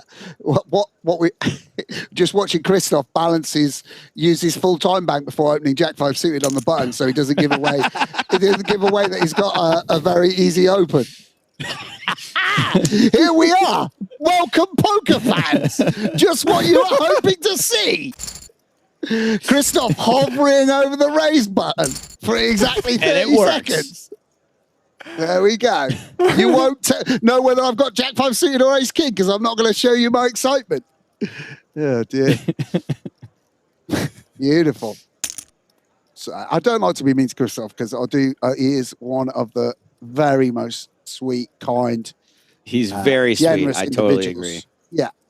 So, obviously, just takes the game very, very seriously, as you absolutely should at these high stakes.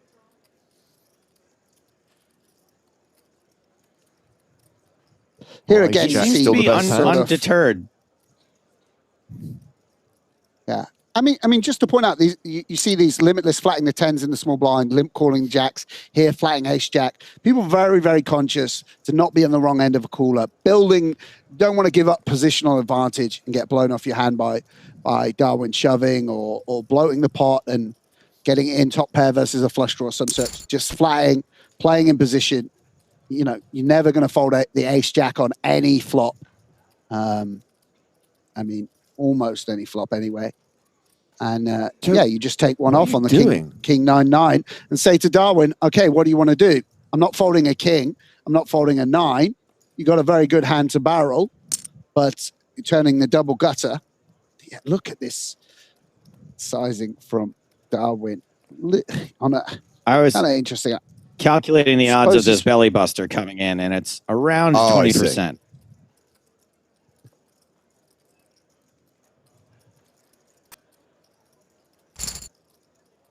Nice. Well, when the blinds go up in 60 seconds, we can properly activate the human calculator. We're going to be at the 100,000, 200,000 level. I got to carb up if I'm going to do human calculator. Luckily, I've got some some sweet relish here, just in case I needed a little energy boost. Just got to carb up a little What bit. are you putting it on? Time. My tongue. Just absolute animal. Absolute animal. All right, I'm good and carved up now. Whoops. Oh, that went right in my baseball cards. That's not good. I just can kind of imagine, with the three of us sort of stuck here watching the poker, I imagine it's like a road trip. Can you imagine us driving across America, and we got Joe just in the background? Just there's always someone that brings along the most disgusting food, smelliest food to eat. Tuna fish usually for me. I'm the guy that brings tuna on the airplane. Did you just pour relish directly into your mouth? Yeah. Yeah, I did. Relished it too. No, I'm ready. I'm ready for human calculate. Look, you gotta fuel the brain. You don't just fire that up. This is fun though, huh? Pair of sevens, flush draw. Limitless considering leading. Just check. And I wonder if Darwin considers this enough showdown value. Maybe again some flush draws. Jack of clubs one time. No offense. No offense to the Darwin. Really, really interesting bet here. Obviously, a hand like, let's say, imagine King 8 of spades will fold here. You do get some better hands to fold. Limitless not going anywhere. And the 7 is winning on the river. Kind of, I mean, if Darwin bets here, it is a bluff. You obviously kind of want your opponent to have the queen of diamonds, though, maybe. Seems like not a great card to bluff with. And also blocking 2 pairs, probably not good. Checks and wins. Darwin back at the top of the food chain. With a 50 big blind stack now, we're at the 100-200 level.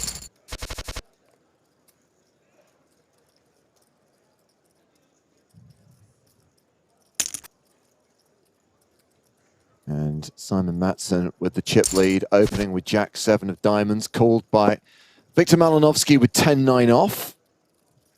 Again, a pair of 7s for Darwin.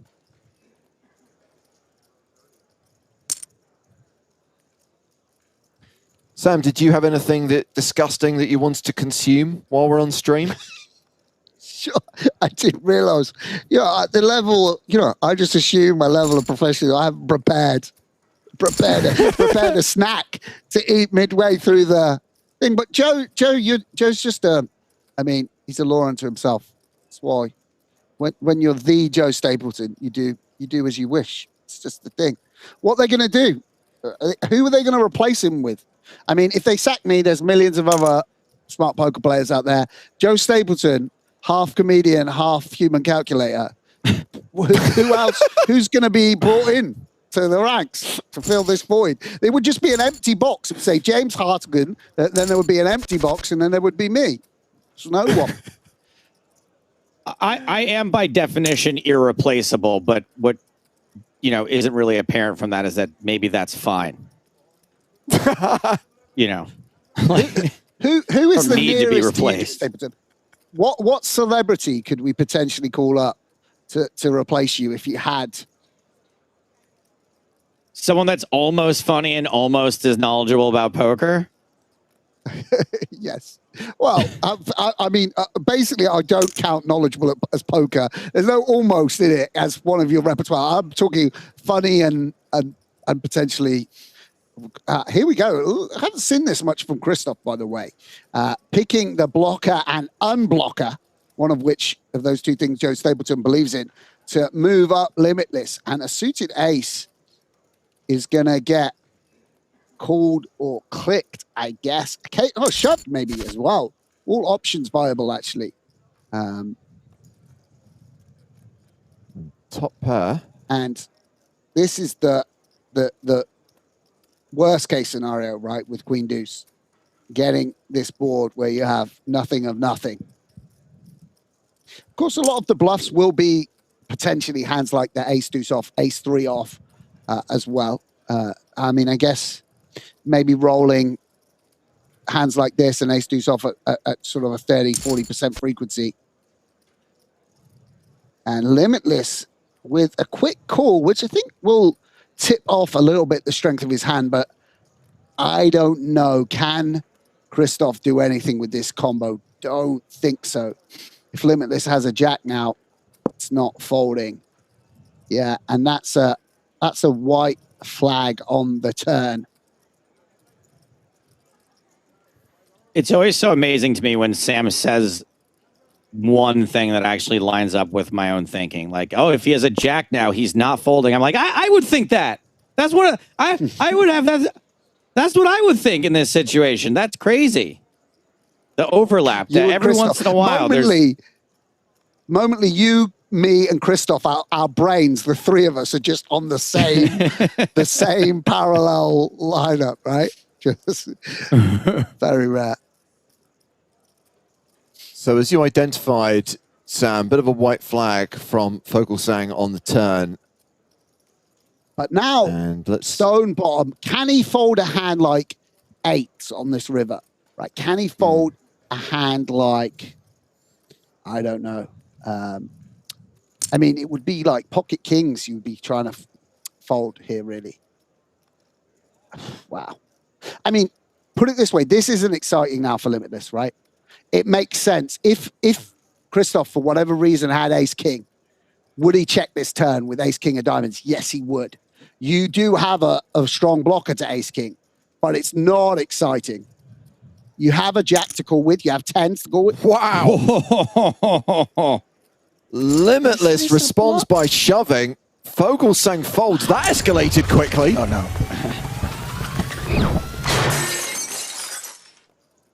And Fogelsang's lost a huge chunk of his chips there. There you go.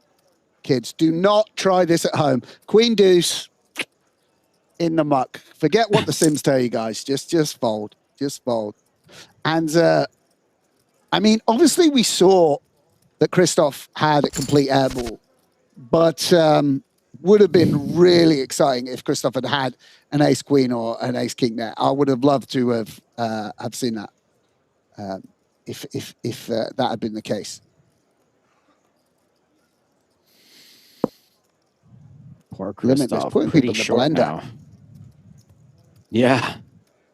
Good way to and it's put also amazing, these moments to me where they consider a strategic option. I mean, I play a lot of poker, and I wouldn't have considered shoving the ace-6 there as a bluff. But he just has a sense of his own range, where he is in it. Wait, that was a bluff? Kind of makes sense, right? Yes, I think so. And yeah, like, I mean, it's quite remarkable. Really interesting hand there, and decision point in the hand from Limitless. Of course, didn't make any difference against what Christoph had.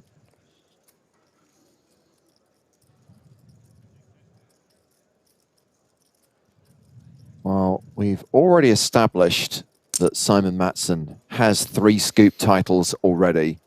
Fogelsang doesn't have a scoop win. Victor Malinovsky doesn't have a scoop win, has a W Coop title. So we could have a first-time winner tonight if Limitless can hold on to that chip lead and close this out. Yeah, they're very... yeah, obviously, I mean, I'm sure most viewers know this, but Christoph and Limitless, very, very strong cash game players. Obviously, have now played a lot of tournaments on the super high roller circuit, and that's kind of brings you a lot of attention and some degree of fame within the poker world. But, you know, actually, I saw at the beginning of Scoop, I think, Christoph in the PokerStars lobbies. I didn't know he still played, playing very, like sitting there holding the lobby, waiting to play any comers at high stakes. Obviously, very, very strong poker players in another arena. Oh, I can see a flush draw on a set of 5s. This is exactly what we want, Sam. This is the drama. This is the action. These are the hands that we pray for. I Kinda swear I was interesting, 'cause only I even think- thinking about cranking it.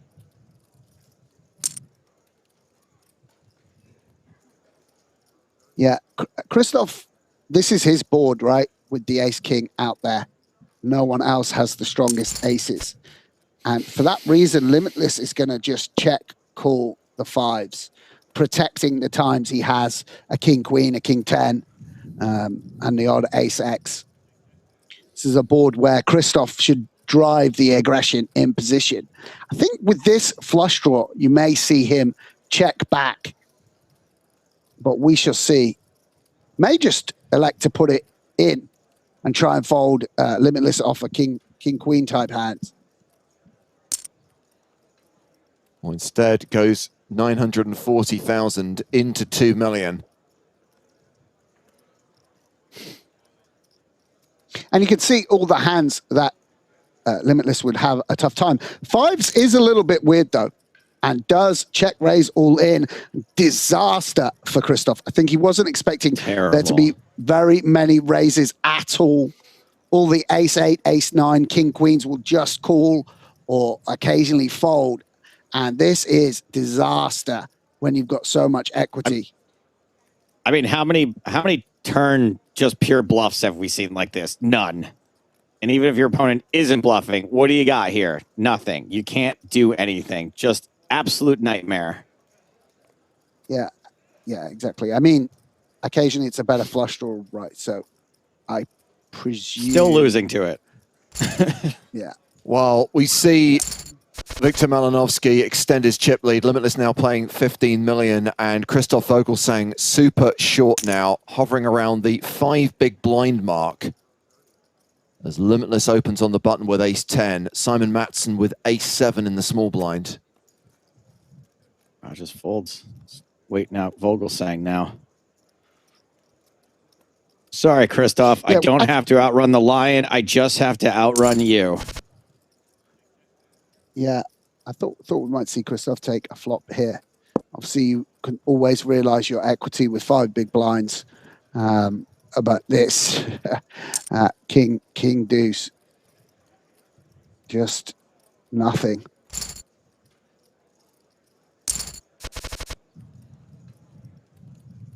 There we go. We hyped him up. Danger zone. Hyped up the Vogelsang comeback. And Darwin having to be cautious here when covered by Limitless, but king 10. Well, look, I do have a 2.5 catchphrase exercise. Yeah, go ahead. for this exact situation, Sam. See if you can follow me here. All it takes is a chip and a chair. A virtual chair in this instance. That's right. Look, Yeah. and also virtual chips. It's a metaphor, okay? It's but in 2017 when I coined this phrase, it was based on the fact that as long as you're still in, there's still a chance you could win. And I hope that's what I see you what glean from you're it, because that's what I'm trying to get across. Yeah. I see what you're saying. I see what you're saying. Yeah. Okay. I figured you'd get it pretty quickly. What tournament were you playing when it was it you personally, or was someone else at the table, or you just? No, it was at EPT Prague in 2017. Oh. A6, Jack 8. Vogelsang may make a stand with this. Yeah, too much. Wow, look at this. I mean, I think on Queen 5 Deuce he has to go with his hand with 5 to 1. Not in great shape against limitless hands. 16%. No. So 83% of the time he'll be eliminated. And he is eliminated. Christoph Vogelsang out in third place. And we are now heads up. Christoph cashing for $142,624. It is Simon Matson versus Victor Malinovsky heads up. C. Darwin versus Limitless. Darwin came into this final table as chip leader, but right now it is Limitless with the advantage. It's confusing on the payouts because it looks like third place money is still available, and it's actually 260K.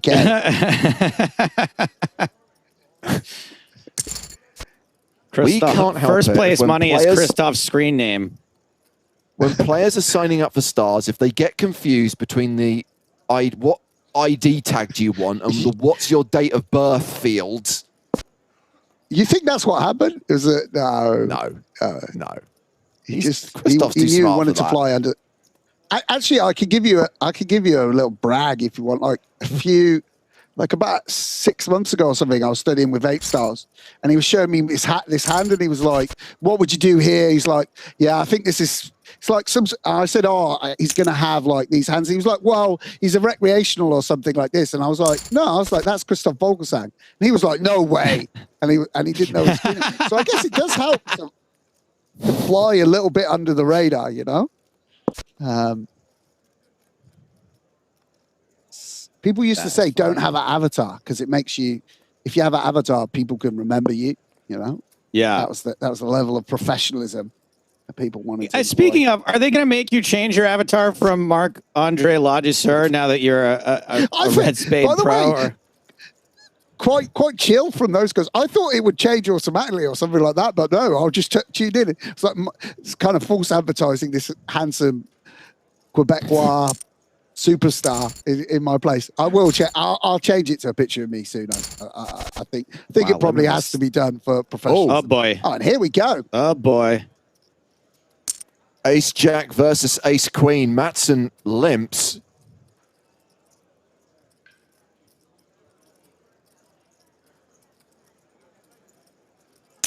Check it back. Play it slow. Okay. No. Malinovsky raises with Ace Queen.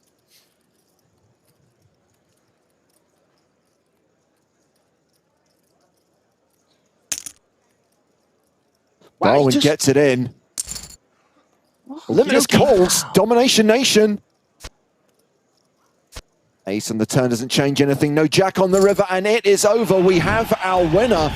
It is Victor Limitless Malinovsky, who takes down this 10K 8 max event, winning the first prize of nearly $250,000. Simon Matson, already a 3-time Scoop winner, is the runner-up for more than 185K. So that is the first Spring Championship of Online Poker title for Malinovsky. Another stacked final table, another strong lineup. And what I find interesting, Sam, and just to highlight that A6 hand again, no matter how many times we watch these guys in action, no matter how many final tables we cover, no matter how many hands of poker we commentate on, we're still seeing new stuff. We're still delighted by plays that we didn't think were necessarily possible. Yeah, absolutely. These guys are working really, really hard at their game, studying hard, talking to their peers, and they're innovators. Someone like Limitless is coming to the game and bringing his own ideas, his own approach, and really, really setting new standards for what's expected at final tables, and it's amazing to watch. Now, Joe, I know that occasionally you float ideas for variations in tournament poker. Can I ask, did anyone at the tourney team at Stars talk to you before putting together the Scoop schedule?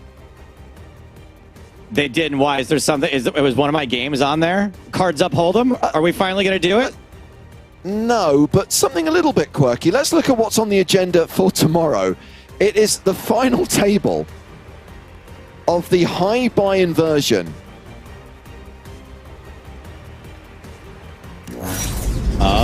of event number 18, which is the 5K 7 max.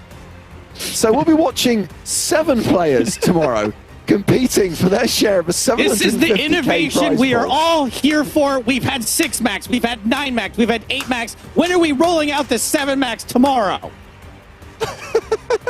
So make sure you join us for that 5K final table. Tomorrow is Thursday, April the 8th. We'll be here at 1:30 Eastern, 6:30 British Summer Time, 7:30 Central European Summer Time.